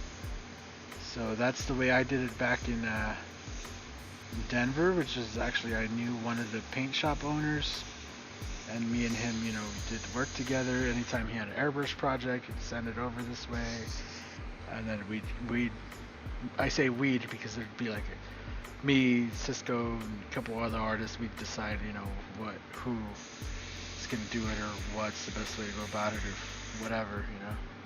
Sometimes I would just take the project. It's just you know, they want Skulls of Fire. It's like, oh, well, let me just do it, you know. But sometimes they'd be like, I want a cityscape and, you know, all this stuff, and it's just like, at that time I was not that well versed with everything, so I might hand off a project and stuff like that. So nowadays though, I'll try it. I'll take my whack at it. Cool. So now all I'm gonna do is the same little peachy rosy color here that we have going. I just want to make a kind of grayish brown, so I'm adding a smidge of black. Then we want this to spray out a little finer as well, so I'm gonna add a little squirt of reducer in here, probably a little more. There you go. Then we're gonna shake this up real good. So yeah, the level the acrylics are right now is amazing, depending on what you're working on. Yeah, right now, Createx for sure, their paint is like, especially the new opaques, bro, like this feels like urethanes. Like it sprays really good. You could reduce it all the way down and it still gives you pretty good coverage. But, you know, urethanes though, the way the flash over on the urethane is, like the way it dries up, and you're able to see it dry, and how fine you could spray urethanes, because you could spray it a lot finer without it breaking, and that's just inherent to the chemical. That's not water, you know. When you add water kind of breaks surface a little quicker, and when urethane is drying a little faster, you could, you know, your surface doesn't just, you know, break up. As well as with Createx, you can't use the reducer to go back and, like, say on this panel, if I would have had it prepped in white, or like how we do maybe in some lowrider graphics, you have the base coat of the car, right, wet sanded or whatever. You do your design, you do your shading, and then to come back and cut in the highlights with urethane, you could just use the reducer itself without any paints, you know, and that way you could cut in highlights that are the same color as the car. You can't do that with Createx, you know. So there is limitations to both, but like I said, with urethanes, like, you know, you do have to wear a mask all the time and stuff like that. It's just more harmful. Like I would be wearing a mask right now, even if I was live on stream. I'd be wearing a mask right now if this was urethane paint, because otherwise I'd wake up tomorrow and be all, you know, have a really rough start to my morning, and that's just not what I want. So pick your poison is what I'd say. Right now Createx has it locked down. Their paints are not like completely, like, I'm not gonna say you could just eat it and it's non-toxic, like, no, but like right now we have the fan going, the ventilation's on, I'm spraying really fine, and because it's water based, I'm not getting a bunch of, you know, vapors into my nose directly, and that's just inherent for it to be from being water based.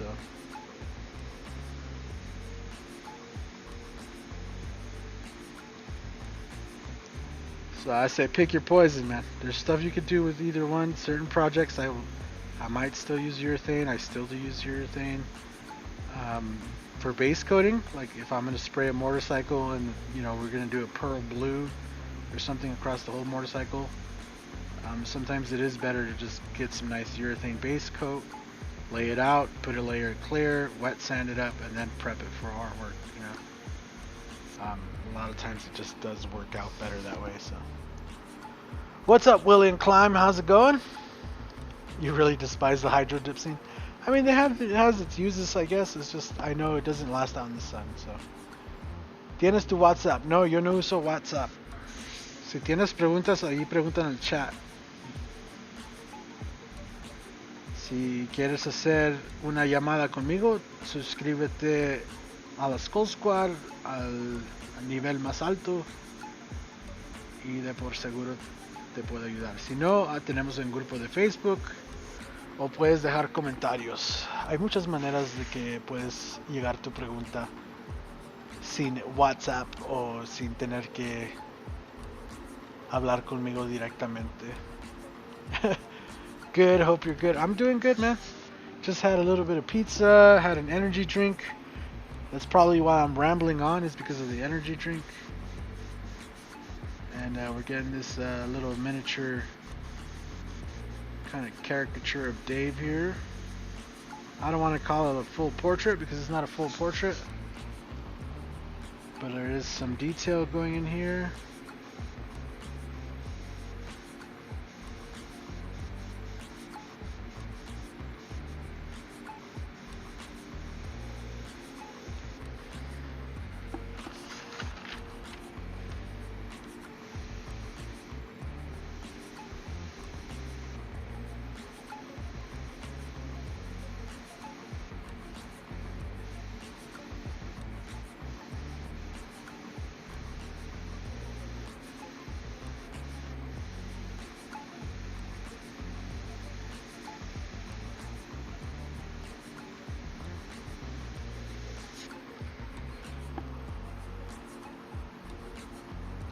How they act like nits. It's so amazing they are, these amazing creators and customizers, when all they do is fill water, spray chemicals, apply a dip. It's a 5th grade art project and these motherfuckers are everywhere. Yeah, I do believe a lot of them do try to act like they're doing something greater than what they really are, that's for sure. It does take some skill though to dip stuff properly, so I can appreciate it, but yeah, at the end of the day, like, you are just, you know, applying a print. It's not anything super special. It's just a fancy way of applying a print. And that's all that is.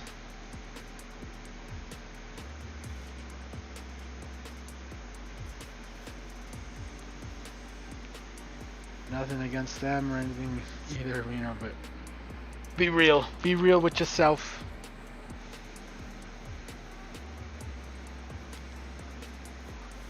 And yeah, they were everywhere for a minute.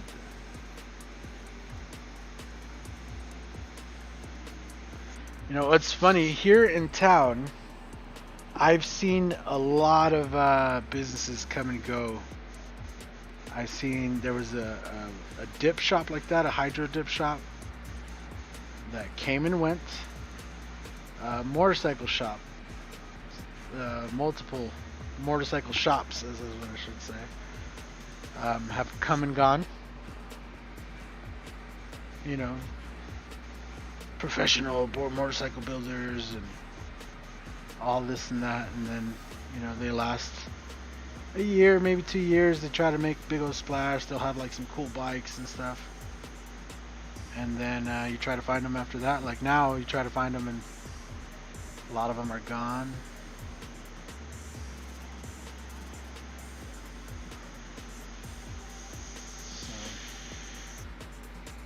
I've seen a lot of stuff happen just in this town, just in this time I've been here, so.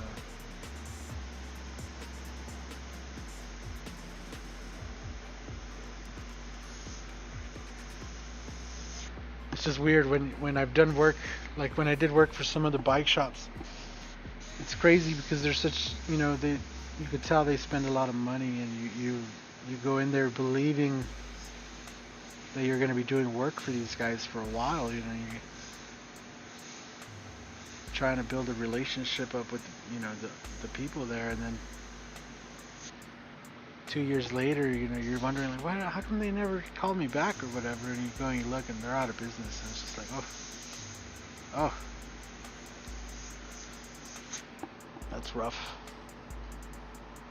Just like iron-on t-shirt prints in the 70s. Te puedo hacer videollamada por Instagram? No. They still are. They got people doing it to their shoes and wedding dresses, like wearing it. That's how it's. Trying out my Createx Airbrush Paint tonight on a custom order of Vans for the Sweet 16 graffiti style. Good luck to you. I don't know what you mean by trying it out on. Trying it out, and then you're doing somebody's shoes. Like, you already know how to airbrush at that point, I assume. So you should have no issues.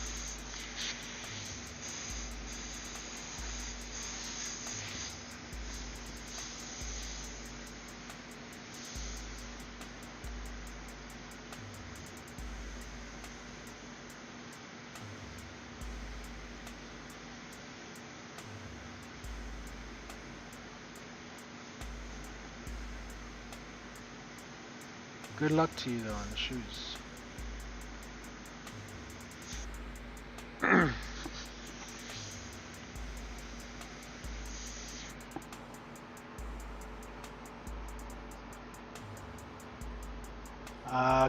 Carlos, aquí estamos en el chat para que preguntes.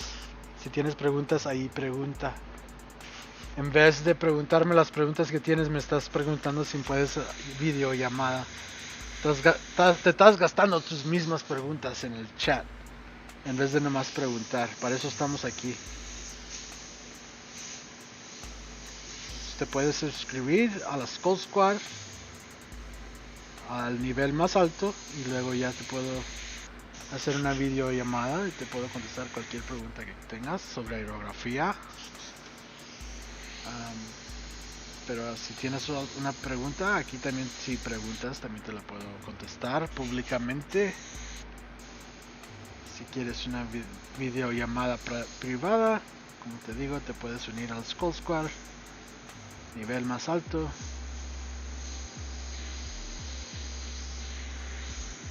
Y luego ahí ya nos arreglamos a qué horas podemos hacer la llamada. Y luego ya me puedes hablar.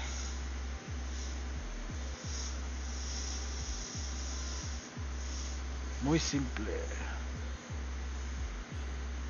Es mejor contestar tu pregunta públicamente para que todos puedan aprender de tu pregunta. Y todos se pueden contestar a la misma vez.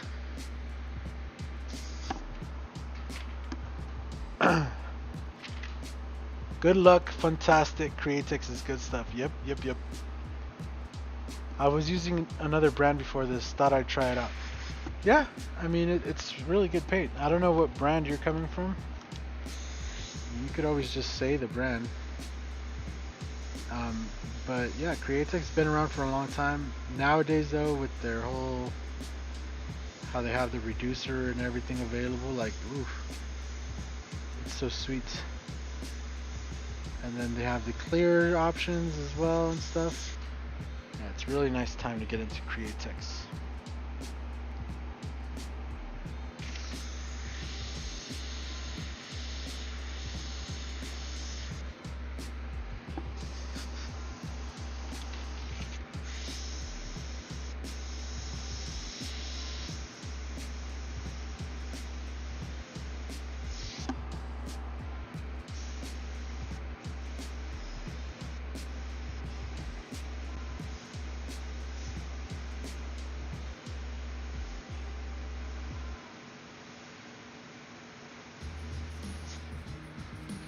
That's a crazy thing too that I've seen evolve was like the paint, like Createx evolved so much.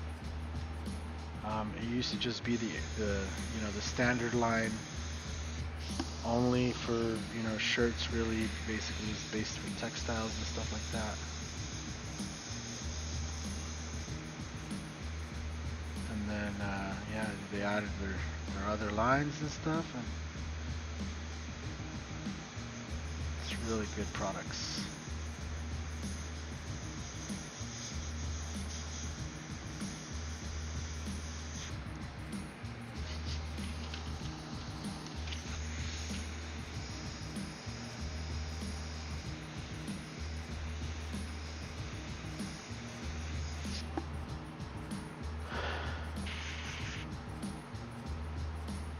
Aztec and testers?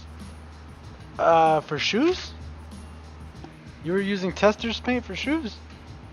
That's wild.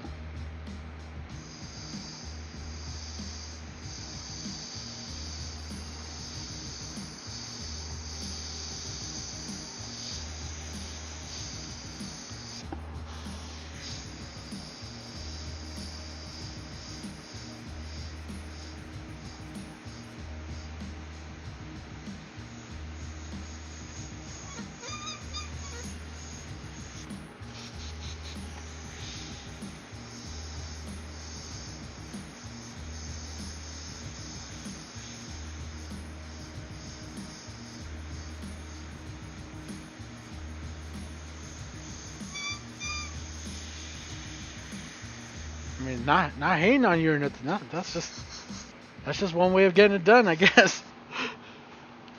Gotta do what you gotta do at that point. Shoot.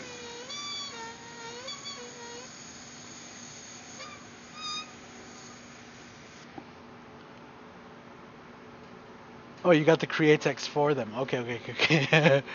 I can use the flame stencils for multiple curves and shading, but can't do flames with them. It's just driving me nuts. Yeah, watch the video. I literally explain in the video what I'm doing and stuff. You gotta follow instruction though. I think that's your main problem, is that you don't like following instruction. You just want to go ham.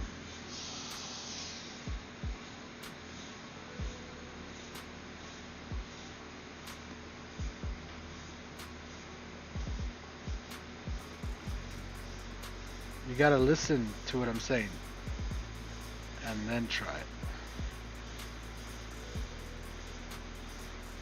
So this is why teaching over the internet is hard, bro. Cause I don't know what you're doing, right? So like, I can't be there and be like, no, don't do that. Stop doing that. Or why are you doing it that way when I said to do it this way?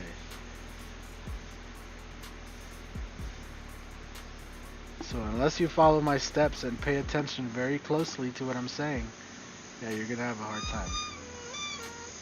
But these words coming out of my mouth, sometimes they're important words. Only sometimes.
Your dot and texture work is amazing, dude. Thanks, Carl. Thanks you. That means a lot. Appreciate it. I've watched all of them. You know that. You see, you know how nice I am. Go ham. Yeah. So when you watch the flame videos, I talk a lot about building up the meat of the flame, and I will continue to emphasize that, because that's one thing I see a lot of people do, is where they just start laying the curves and then they forget that they're trying to follow a structure of flame. So like you're trying to make a peak, or you're trying to make it go like that, in a certain way. So you want to follow that. So if you don't follow it, you would just end up with a mess of curves, and you want those curves to kind of work together to create a shape. And that's really what you need to remember. A lot of times I see the flames and they just look like somebody just did a layer of blue curves all over, and then they did another layer and it's like a lighter blue of curves just all over, just no rhythm or flow to what connecting them or anything like that. So it's sometimes you got to keep in mind that you want it to you're trying to follow a pattern in a way, even though it is a flame, like you still kind of got to keep it together.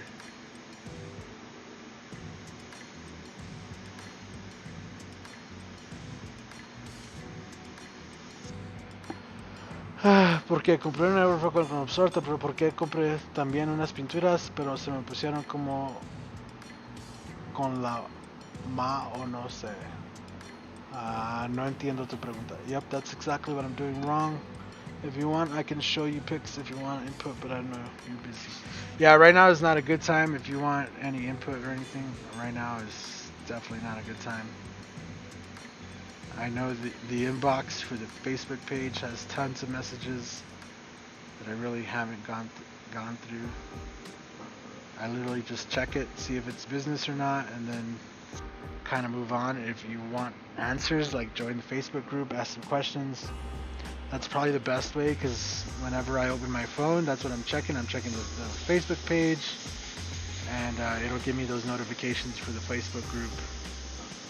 And that's the easiest, quickest way. Like I said, that way we could all learn together. So if I answer your question publicly, it benefits everybody at the same time. So, alrighty, so let's get a little bit more of this in here, right here.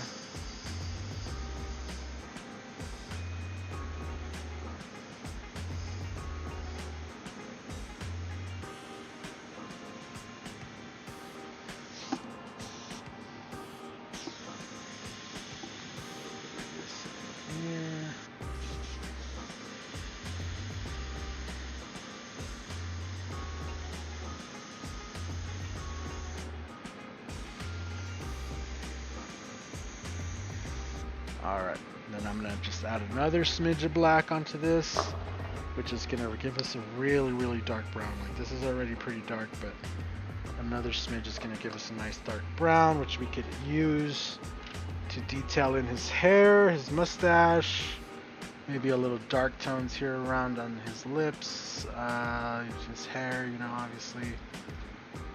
And then we're going to do some white. See, this is pretty much black at this point. Same here, like my girlfriend calls it pretty seaweed. Yeah, exactly. That's a good way to put it.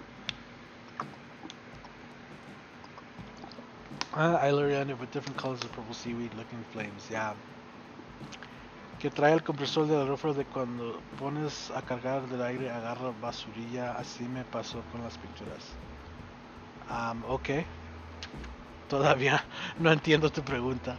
If I call it seaweed, it'll look dope, detailed and all, but as flames, it's just a shame on me to call it that. Seaweed has its merits. Yes, it does. Seaweed is good.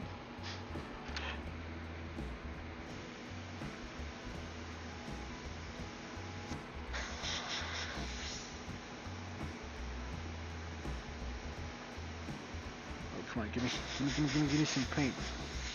Don't play with me now. There you go, come on. Oh, you're gonna play with me like that? I see how it is. Alright, let's try to see. Alright, there you go.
Trae como cáscara de pintura, por eso te preguntaba, o es de las pinturas.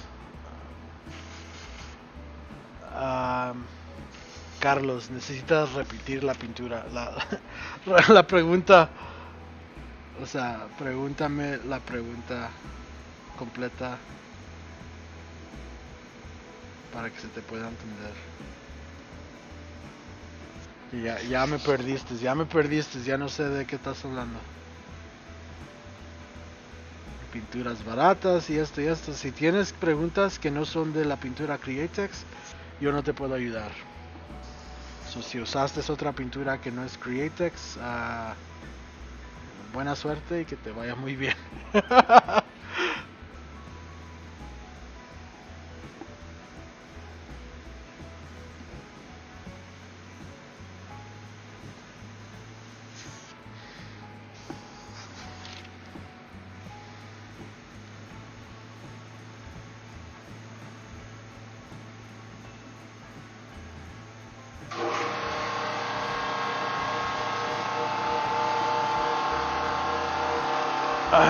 Damn bro, can I get a 14 on me and bring this YouTube video? I feel like I missed out on so much practice time and I have no choice but to go home. Yeah, exactly. Gotta catch up somehow.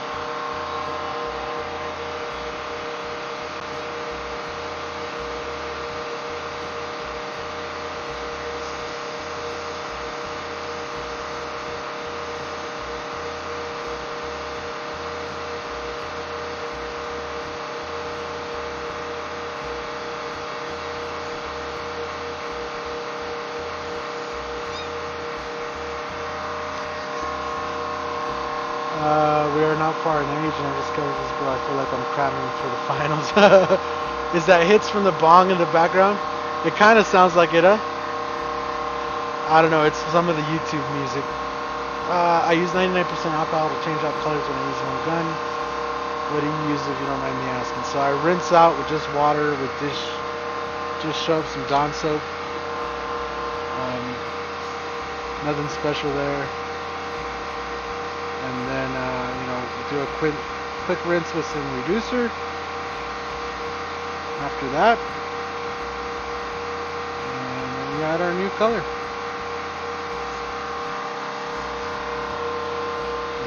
Ideally, what I would recommend is just using reducer, but that could be quite expensive. So, go Dawn dish soap, clean out the color that you're trying to get out. And then just run a little bit of reducer, get the Dawn dish soap and the water kind of flushed out of there. I'll probably make a video on this before I go to the rendezvous. I'm going to try to leave a couple of videos or a few videos so that while I'm gone, there won't be any more live streams right on the channel until a week or two. Or when I get back, there's going to be the debrief, right, or whatever that I have planned, just to kind of go over everything and have a quick little live chat with you guys. Then after that, there won't be any live streams for a couple weeks, maybe a few weeks. But I do want to leave you guys with some videos, some pre-recorded videos from before. So Skull Squad probably that last week before, or next week, before I go to the rendezvous, you guys can expect some videos there.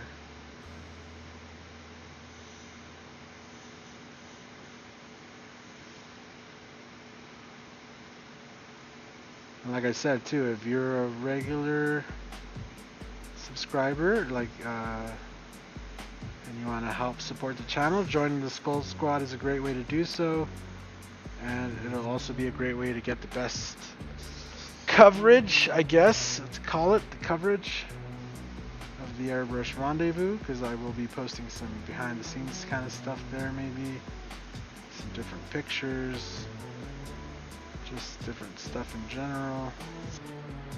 And the best way to keep in touch with all of that is, again, just be a member of the Skull Squad. Even at the lowest tier, because all the behind the scenes stuff you get it at, even the lowest tier gets it, so you don't have to join up at any kind of tier. I think the best tier is the $5 tier, honestly, because you get the backlog of videos, you get the emojis in the chat, you get the behind the scenes, from there, if you really feel like you want to support the channel, it's a great way to do so. But also, if you want to get yourself some stencils, if you feel like you need some stencils in your life, you could buy some of my stencils using going to mikesbrush.com, which is there on the like it is there on the screen, mikesbrush.com. And right now, if you use code YouTube, all lowercase, you could get yourself 15% off. Simple as that. 15% off your entire order. No bullshit, no gimmicks, no nothing like that. They're nice quality stencils. Now that I've switched over to the 6mm, like they're really thick. Good. So yeah. And it's a great way to support the channel as well, so appreciate all you guys that have ordered the stencils.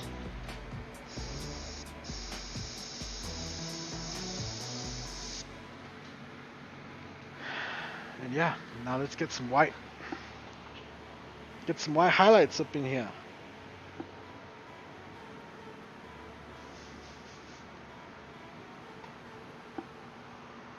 Thanks for the info.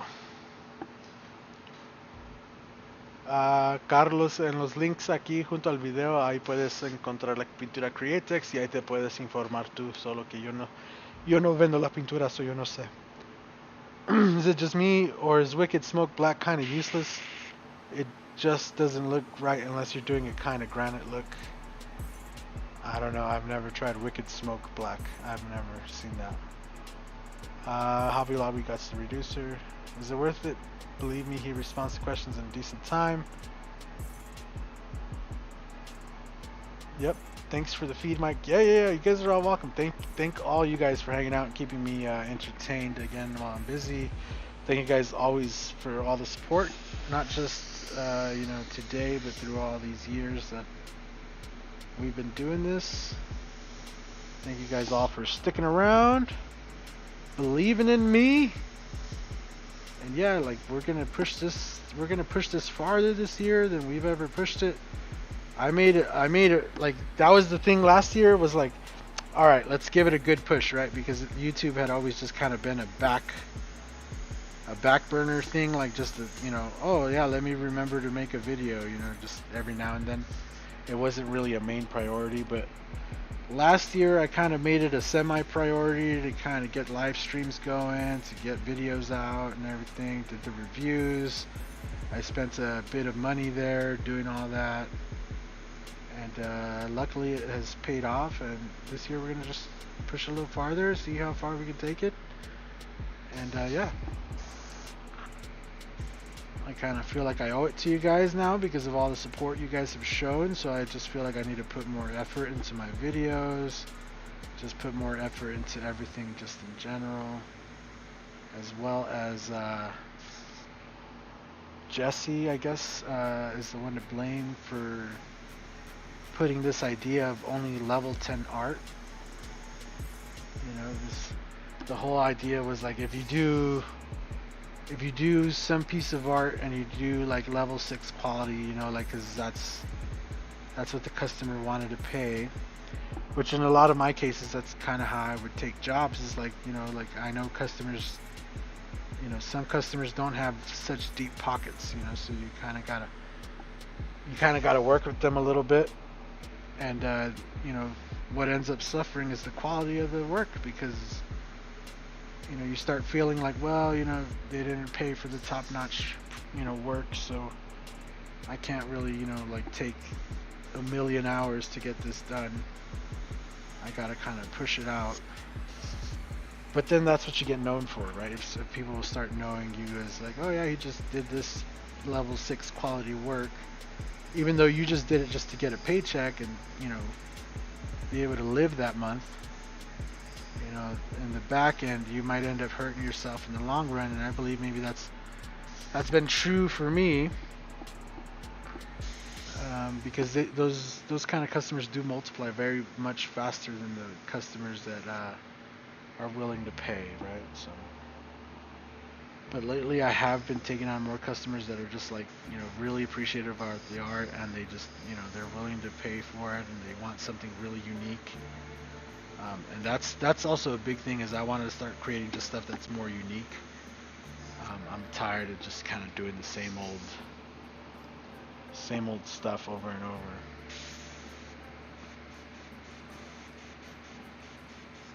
I don't know, there's a lot of stuff kind of going on in my head right now. But yeah, when we get back, we're going to definitely make a bigger push on these videos and the quality on the YouTube and everything.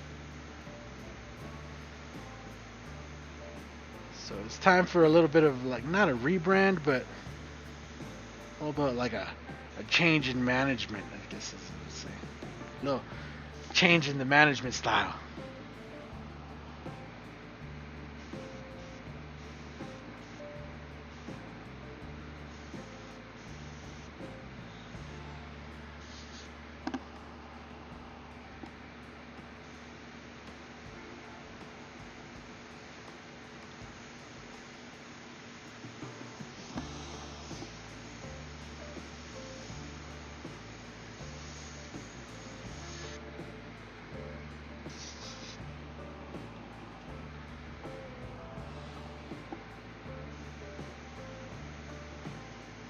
Look, where's the guy that was asking if I would use the Air Cobra? I'm using the Air Cobra right now. Where is he? Where's the guy? He's probably already gone. He probably came in here, asked the question, and didn't even wait. I feel like you gave me a major deal. It was exactly on point. I'm going to be here and be requesting some ideas. I got soon after some hard work and vacation time. I barely go on vacation. Yeah, I haven't gone on vacation for very, very long time. Years and stuff. So I'm very much looking forward to just getting out of this town for a while, getting out of the house, out of this garage. I'm going to be around amazing artists and painting and doing what I love to do, but just out of here, which is awesome. And that's really what I'm looking forward to, is just kind of having a good time.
Oh my god, that looks pretty good. I think I don't even want to touch it anymore. I think I got it. I think I got it. I'm gonna leave it. I'm gonna leave it because if I keep messing with it, I'm gonna mess it up. I feel like it. I feel like I got it right there. It looks magical to me. Once I got some of that magic on there, it's like, oh, wait. I see the magic. Leave it alone. It's like I feel like Will Smith in that movie. It's a wand. Don't touch it.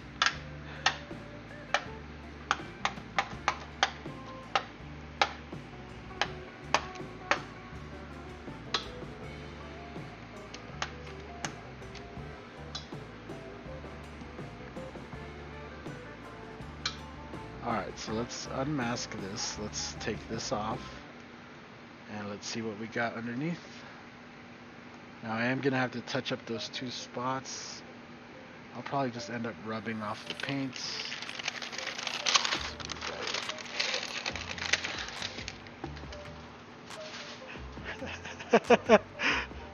Oh, I forgot. I looked over and I forgot I had you guys zoomed in on his face. So first let's get this up right here.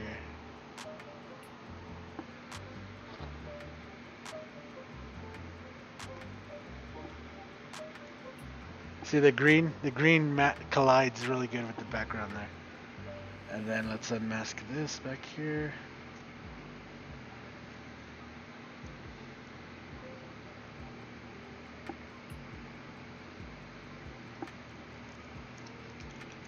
And this right here is the main reason I love the new opaques. They're new formula for the opaques, and you're able to just tape over the paint, just like you could with like you can with urethanes. That is the most amazing thing, because I can just put tape over it, cut it, don't have to worry about it peeling back or peeling off or anything. All right, let's get you guys a good look here. Put it up on the stand.